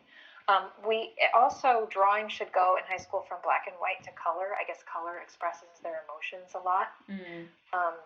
And so what he did was I would have him do his graphic design on paper, like, and actually with pen and ink. Yeah. And then he would transfer that to color, and then transfer that into the computer with Adobe, so that he was going from analog to digital. Yeah. And they need to see the purpose in art, which is why I had him talk to those zine people, and needs to see, content and form, and also challenges. They need to be challenged. So he did graphic design challenges in high school. So where, you have a challenge, like, okay, he took part in an online challenge of other teenagers where everyone had an assignment. You need to make a graphic design for like a metal smithing company, and then everybody does one. They all do it differently. And so instead of having him do it for a living or a job early, I had him do it as like a fun, just keeping it fun. Yeah. At first, Did he did he know the group of kids that were doing it, or was it just an online thing you came across? Yeah, it was just a group that was doing the challenge, but he could go and see and talk to the other people that were doing it and look at their designs. So that was really helpful. He was really into that. And that was kind of the only way that he was on social media. Boys don't really take to social media like girls do. They're not really as interested in it. So that was a way that he was interested in it, and it was a healthy kind of way. So I'd encourage that. Did he have his own phone, or what kind of technology did he at that point? Yes, he did have his own phone. He wasn't allowed to do that until high school. So he was very, very low tech from the 7 to 14 age set. I mean, he was complaining in middle school because all the children at the Waldorf school had a phone in 7th and 8th grade, and he did not. He was kind of mad at me for that. Yeah. But I did eventually, once he was at the high school age, it's really hard to hold that back. Yeah. Although I might try for my girls. Social media is a little different for girls than it is for boys too. Yeah. How did you hold that with him in regards to being safe? And I mean, you can't obviously watch what they do 24/7, but did you have rules around it? Yes, we did have rules around it. It had to be parked when not in use, and also at night. So not just having it in the room. Oh, so you had a place to put it? We had a station where they would be parked to charge at night. Yeah. And we had a screen limit rule for all screens. It was no more than a certain amount of hours per day. Yeah. Except I didn't count the graphic design work in that. Because that was artistic, creative work. So you could do that longer. Yeah. But I just was fortunate in that he wasn't really interested in. For boys, a lot of times they want to do gaming much more than they want to be on the internet. True. And socializing and all that. The boys just like games, which is really different than girls who are maybe going online, and like girls are into the social clicking on. I don't know. My daughters are not of that age. They have no such thing like that. So I don't know how it will be with teenage daughters. That is something I'll have to tell you in the future. Yeah. Sorry, I didn't have a hard time with him. No. Not with social media or viewing things he shouldn't be. It was more of just, you really don't need to, can I please play more games? And it's like, you don't really you need to go outside. We're not going to be gaming. Yeah. Oh, well, thanks for that sidetrack. I think lots of people have questions about that stuff, so it's good to hear how different people manage it. Absolutely. And I also, at this age, what I had to do was help him make difficult decisions, like organize his work. So as far as schoolwork and getting it done, organizing his day, I still feel like teenagers really need a strong rhythm. Yeah. I kept a strong rhythm with him, but he's also phlegmatic, and phlegmatics really thrive on rhythm too, because they like to just tell me what's coming next and I'll do it. That's how the phlegmatics are. Yeah. So I feel like rhythm really benefits teens too, and so He did science and math for high school. I really wasn't about to brave that, especially with how advanced he was. So I did have him do online courses for science and math. How did he find that? Was he engaged, or did he find it boring?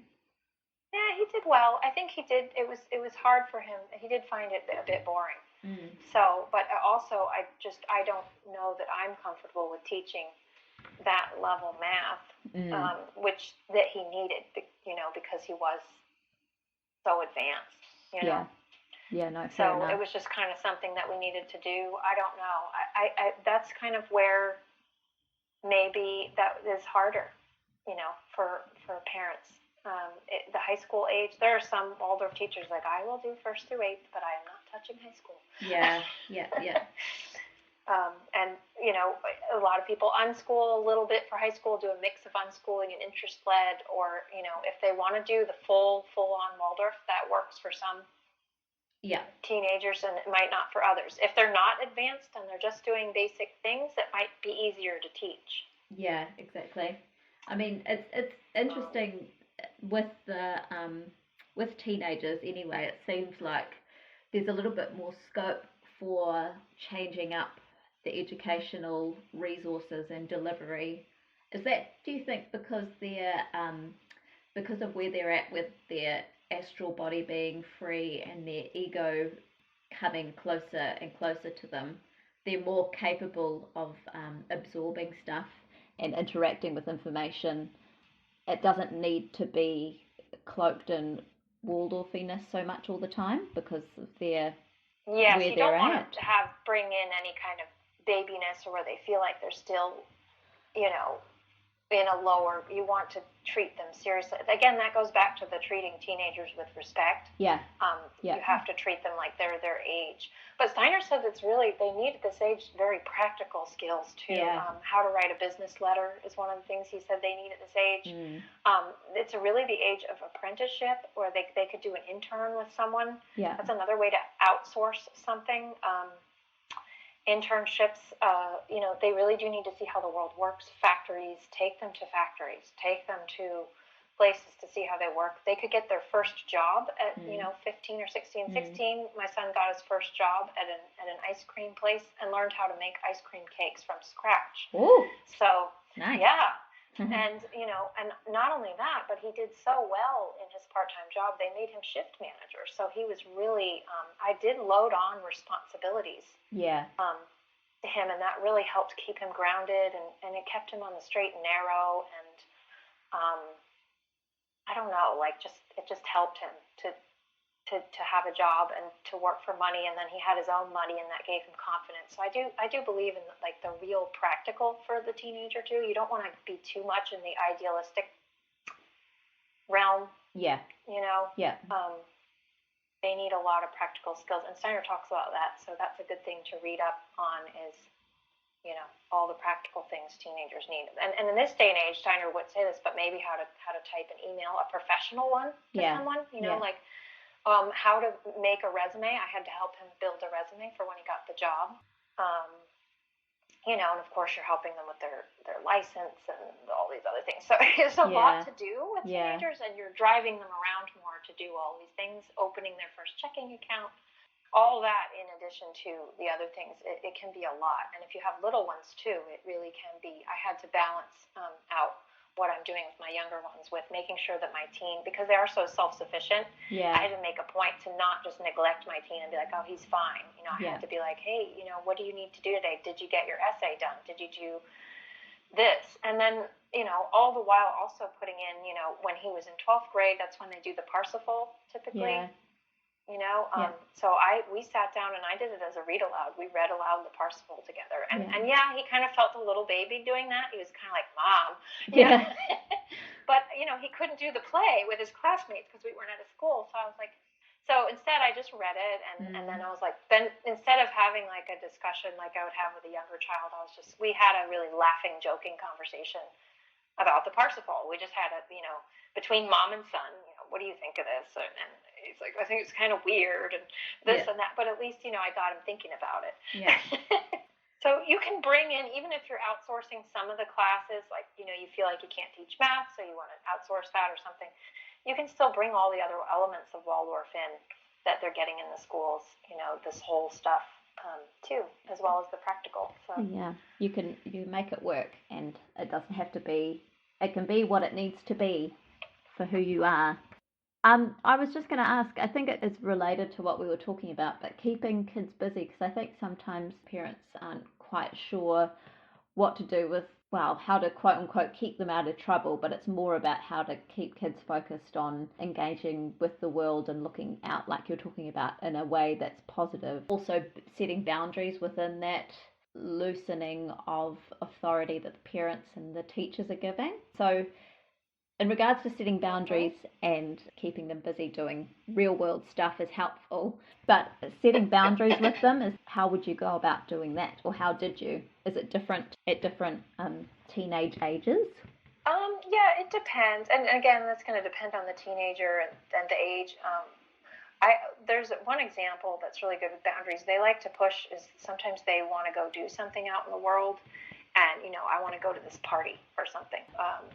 He would, I did hook him up with a local teen game night. I think with phlegmatics, they're hard to get out of the house in the first place. So Yeah. That's what I was dealing with. Yeah. Other ones might be more outgoing. If you have a sanguine, extroverted a teenager, that you're not going to have problems getting them out.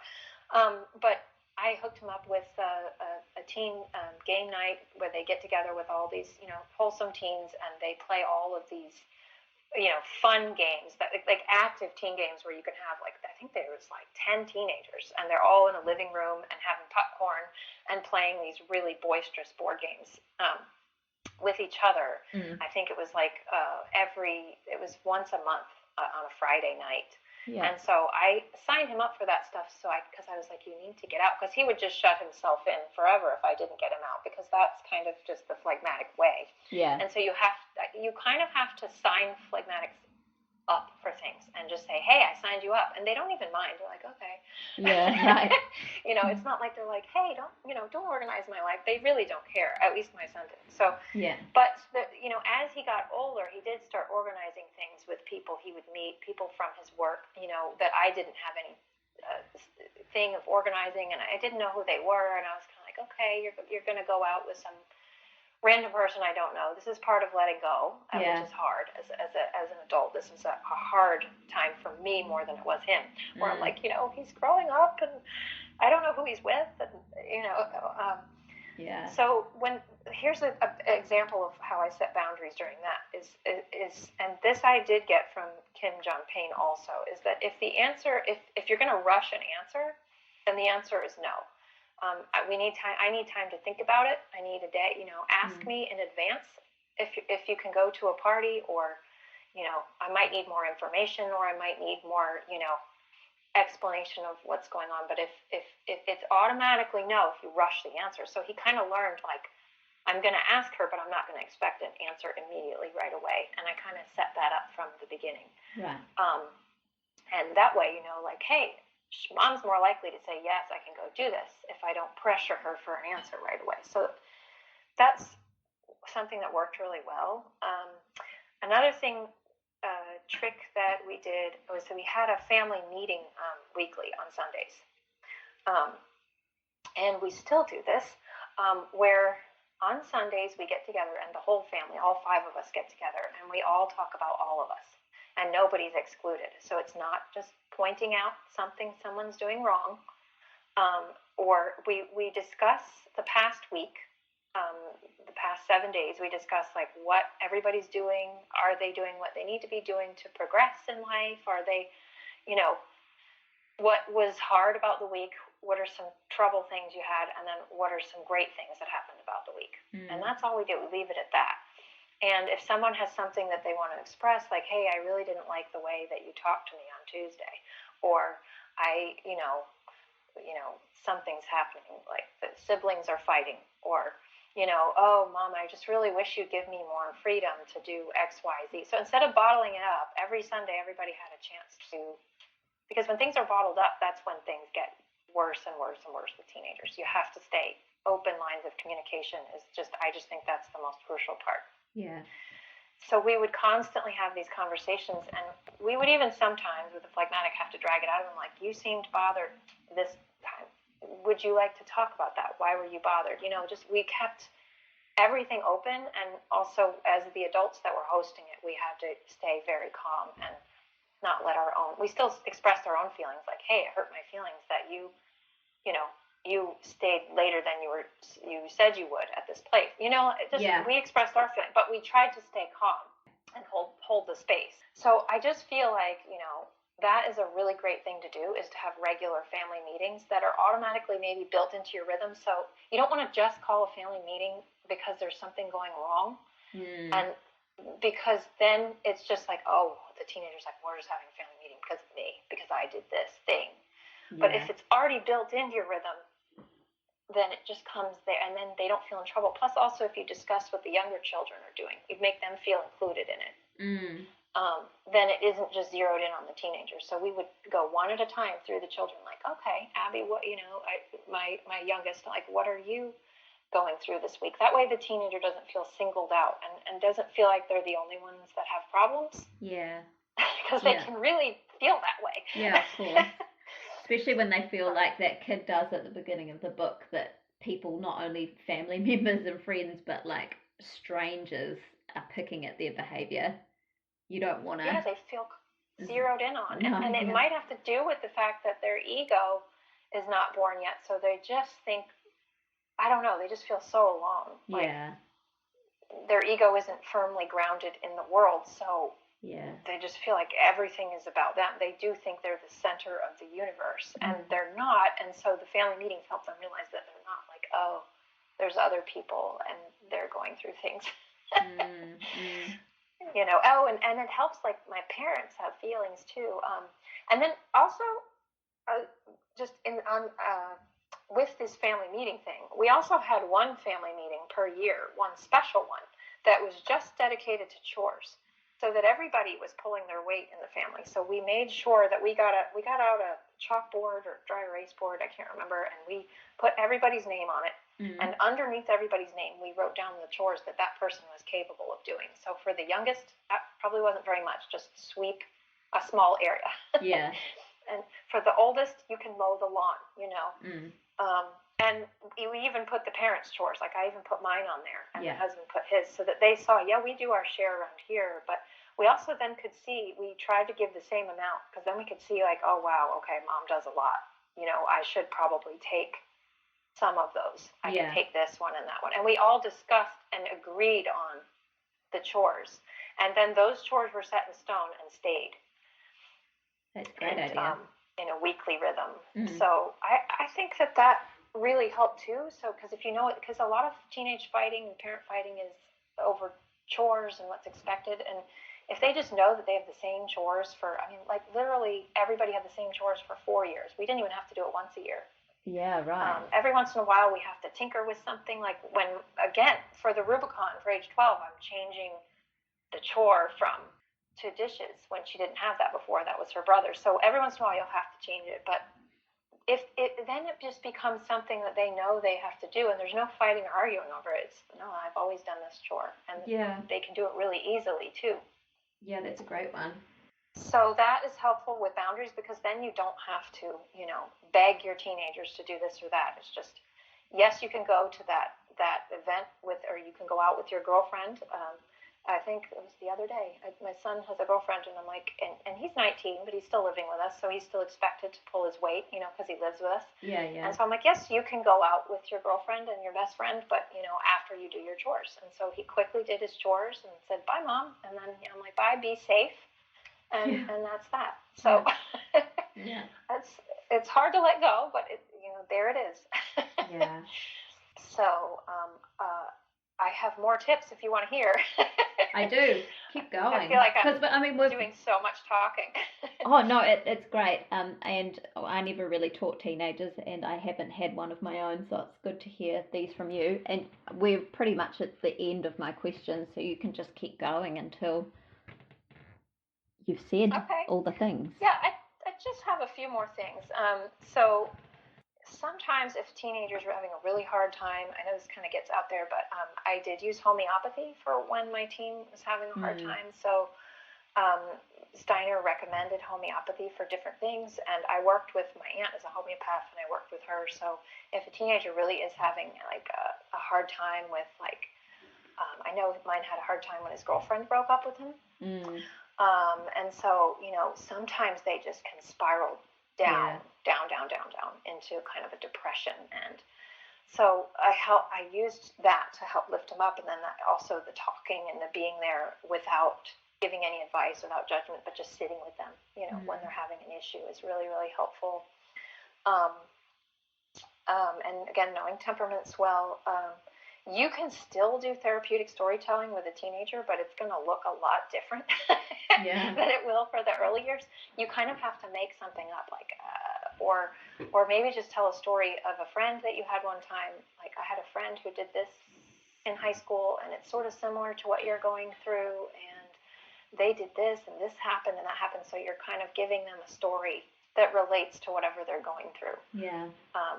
And then they can feel kind of like you can kind of be that friend that is there for them, like if their best friend isn't. Now, my son has a best friend also who's been really there for him in times where he didn't want me to. It's Mom, I'd rather just have a friend.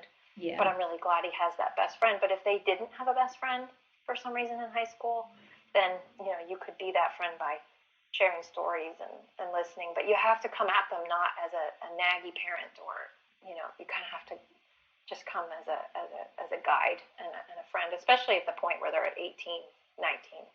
Yeah. They're not going to want to hear it from a mom perspective. Too much. Yeah. So, and then again, allowing exploration and self-expression. My son likes to express himself with clothes, hats, shoes, all that kind of thing. So I think that's really all. I think you had wanted to touch on like when you have young children to keep in mind or something like that. Yeah. Things to keep in mind to do when you have with people like me who have young children. Yes, it has to seem like a long way off for you, but at the same time, you're probably very like curious, looking ahead. Yeah, and I kind of already have a feeling of what, like you said, when you've got a toddler, you kind of get a bit of an insight into what the teen years might be like, and I kind of have a little feeling of what it might be like, and so it's good to kind of prepare us both. Not that I don't feel scared or nervous about it. I just want it to be as wonderful and health-giving as it can be for us both. And like you say, it not be this shock to the system when Phoenix goes through these changes. It's more like, oh yeah, well, we kind of knew this was coming. Yeah, and it's very gradual, so you have plenty of time. And I think with all you know already, I think you're going to be just fine. Yeah. To people out there who might have children, for you, I would say that, again, I said this before, but they're the same person, but they're at a different stage. So you can catch a glimpse, mini glimpses as they're growing up as to what they would be like. So you can kind of imagine, okay, I know this child very well. I've known them since they were born. Mm-hmm. And you can kind of imagine them at that stage in a way of when they're going to have the typical emotional upheaval that all teens might have, mm-hmm. just because they have to go through, that they're going to go through the birth of the astral. You already know that ahead of time. But the chief thing is, especially for the curriculum, is too much intellect. Steiner said the chief mistake between 7 and 14 is too much intellect. And mm-hmm. I do believe he said that makes the teenage years much harder if you did put too much intellect in there. So if you really nurture those feelings between 7 to 14 and you really give them all that soul milk, I do think that makes the teenage years a lot easier. And the use of feeling for memory. So in 7 to 14 year stage, they're going through these subjects in the curriculum, and they're going through them in a feeling and artistic way. And then you touch back on those same subjects a lot of time in high school. and things deepen. So then they'll deepen. So if you really give them in the feeling stage all those things, they can then have the memory, of them as they get older, and then they will want to dive deep intellectually. And when they're busy diving deep intellectually in the teenage years, if this makes sense, then they will be engaged in that, and they'll have a curious mindset that wasn't really dampened and hindered. Because if you kill their love of learning in the elementary years, they're really not going to be interested in it in the teen years. Yeah. They're just gonna they're burnt out. You don't want to burn them out by the time they get to 14, because then, so the really engaged, enthusiastic part of my son was, nurtured in a young age. And so then he, kept that going. He wasn't burnt out on learning in high school years. So he continued to self-teach and be interested in things. In fact, he made our planners and our website even got really that far into learning about computers, and but I do think Waldorf had a lot to do with that, of his love of wanting to learn new things. But there's challenges too. So another thing that Steiner said is to keep in mind for the young ones as they go through the curriculum is you go from activity to contemplation to activity to contemplation. Like in the you don't want too much contemplation, because if it was too much contemplation too young, like too much intellectual head stuff, it leads to boredom. Yeah. And so, again, that's back to them getting burnt out. So that's all. If I could go back and do it all again, the things that I would keep the same is to keep a rhythm through all entire childhood. Is to keep a rhythm. And sometimes life has upheavals like coronavirus and, random things where you can't keep a rhythm. But as long as you go back to it or you find a new rhythm, that is the biggest thing that really helps. And love. I know recently an anthroposophist I talked to just said, oh my goodness, if you just focus on love, I know that sounds cliche and pie in the sky, and everyone says all you need is love, but it's really true. If you're staying in that loving space with your child, then you can't go wrong through the teenage years, but you have to stay there. So I think that's all I got as far as, I might think of another thing after we're done talking, but I think that's a lot. It's great. So much for people to ponder.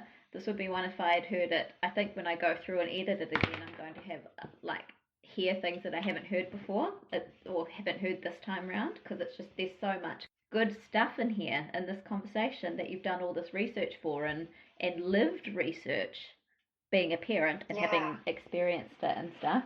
And it's just really interesting because it sounds like, of course you had your challenges, and it's not like your life has been just a walk in the park, but you know what I mean?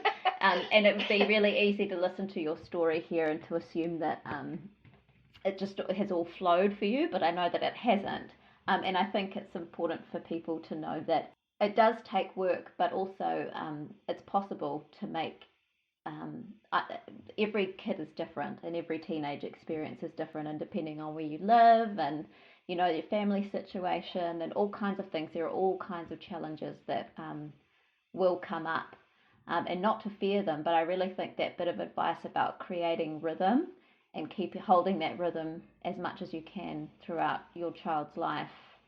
If you can just do that right, so that your child feels secure and has a sense of a foundation of where they're standing, even if they fall and kind of lose their way a bit, but they've always got something to come back to that's it's not even just you, it's something external it's almost external, but also held by you. I think everybody, regardless of situation, could make that work for their family.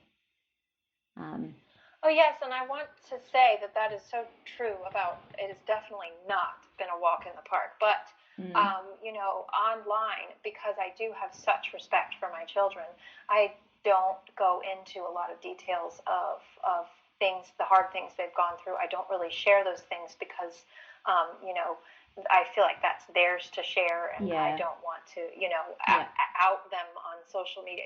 I don't complain about my children on social media. I don't air their problems because I don't want them to become adults later and say, oh, look what you said about me on the internet about what I went through. I don't. So I tried in the podcast to be as open as I can about about helping, but without sharing too much, where they'd be like, oh, Mom did a podcast on it. Yeah, no, I totally understand. I hope it was finding the balance, because I realize I can't get too specific with them and their issues.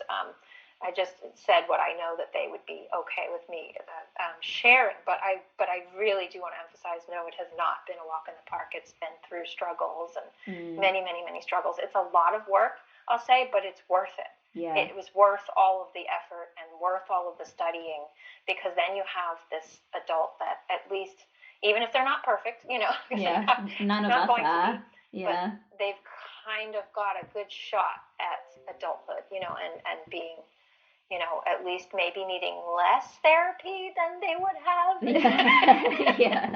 I don't know. I'm laughing at myself, because there's no way to be a perfect parent. No, there isn't. But these tips that Steiner gives and all these indications, I always relate back to the garden, because I'm like, okay, you can grow a garden and it can be full of weeds and you can just pull them out and you can get all these great tips. And you're never going to have a perfect garden, but it's just going to be so much more flourishing and thriving if you use Steiner's indications for child development. And that's really the point. It's not to be perfect, but just to take these and apply them and see how they work. And if they don't work, then trying other things and definitely seeing how it goes. So, right. But it's worth sharing.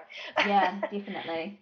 So I think because both you and I have read there's quite a lot of books and different lectures that we researched for this podcast. So it might be best to maybe mention your top 2 books, and then I might write a list of the rest of them in the show notes, and then we can talk more. You can just mention your website and your planner and that kind of thing, where people can find out about that. Problem. Yeah, so the top 2, I think, that have the most meat in them is for the teenage years is Education for Adolescence, because that's going to take you. It does touch on the 9-year change in there too. Yeah, it does. It's not only adolescence, so it's worth reading early, but it goes all through 12, and he wrote it because there was an opening of a upper high school. Or not wrote it, but he gave these lectures because there was a high school opening. Yeah. So it's worth getting, but it's worth reading even early, like you are, reading it when they're young.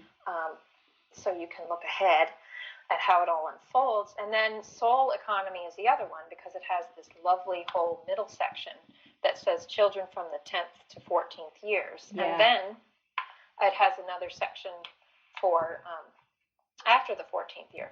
So it'll take you through a lot of that. Plus, it's just a wonderful book. It's very good.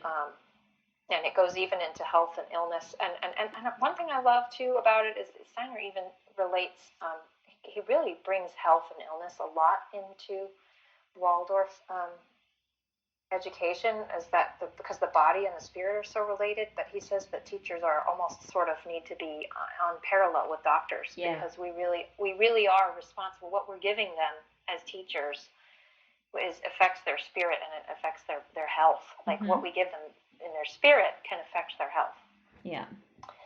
So that's a huge responsibility. Indeed. Yeah. Especially when you're the parent and the teacher.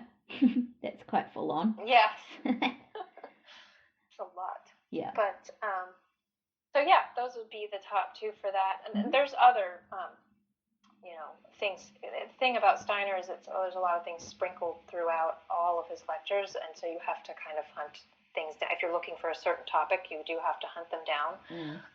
I was told recently that there is a massive index of all of his lectures, but it's in German. It's not translated to English yet. So that would be nice if they had that translated someday. Yeah.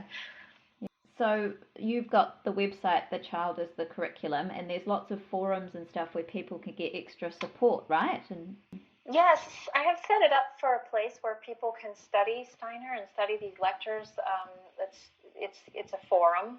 Also, there's a book club section, so someone could start a club on a book if they really want to lead it, or if they just want to follow along with someone else's club, so that they can go chapter by chapter and sort of digest it. Steiner's lectures are really kind of heavy, yeah, and so you need to digest them slowly. So you might take a book on the book club through for about a year, or we wait for everybody to catch up and digest before we move on. So it can be really slow going, but it's important to have a space where if someone has a question, like if, let's say you're reading Steiner at home alone and you're like, I really don't understand this paragraph, but maybe there's somebody else studying it who does understand this paragraph, and I need just a quick place to go ask a question. Because more heads are better than one sometimes. Because one time we were studying something around the festivals, and we had all these different perspectives from people all over the world on the forum of saying what they felt, that the meaning of something, and it was just beautiful because everybody had their input, and everyone else was like, oh, I never thought of that. And so sometimes, as much as I love studying Steiner by myself, I sometimes want to hear what other people think about it or have to say about it. And so that's why I created this space, thechildisthecurriculum.com. And I also separated the forum into, by class and grade. So if you have a question about a specific block, or you need ideas for a block, let's say you're doing 4th grade human and animal, and you're like, I just don't know. This is really anthroposophical. I don't understand this. How do I teach this? How do I bring it about? And then it's there to answer questions. So I'm slowly building more and putting more information on it as time goes on. It's only a year old, the website, so I feel like it's been around forever. That's funny. What's that? I feel like it's been around for a long time. Oh, yeah. That's great. Yeah. Well, I'm glad. I hope to keep adding to it, and it keeps growing, and there's people from almost every continent, and so hopefully it'll engage more and more. It's hard to get people off of social media and get them onto the forum sometimes, because everybody gets sucked into social media really easily. Yeah. But it's a great space for if you just want to get away from all the noise and distraction of social media and just sort of really zero in on studying something specific. So that's kind of what it's there for as a way. And then I have, my son, who is, so talented with Adobe, designed 2 different Waldorf-inspired planners that we have linked to through my website too.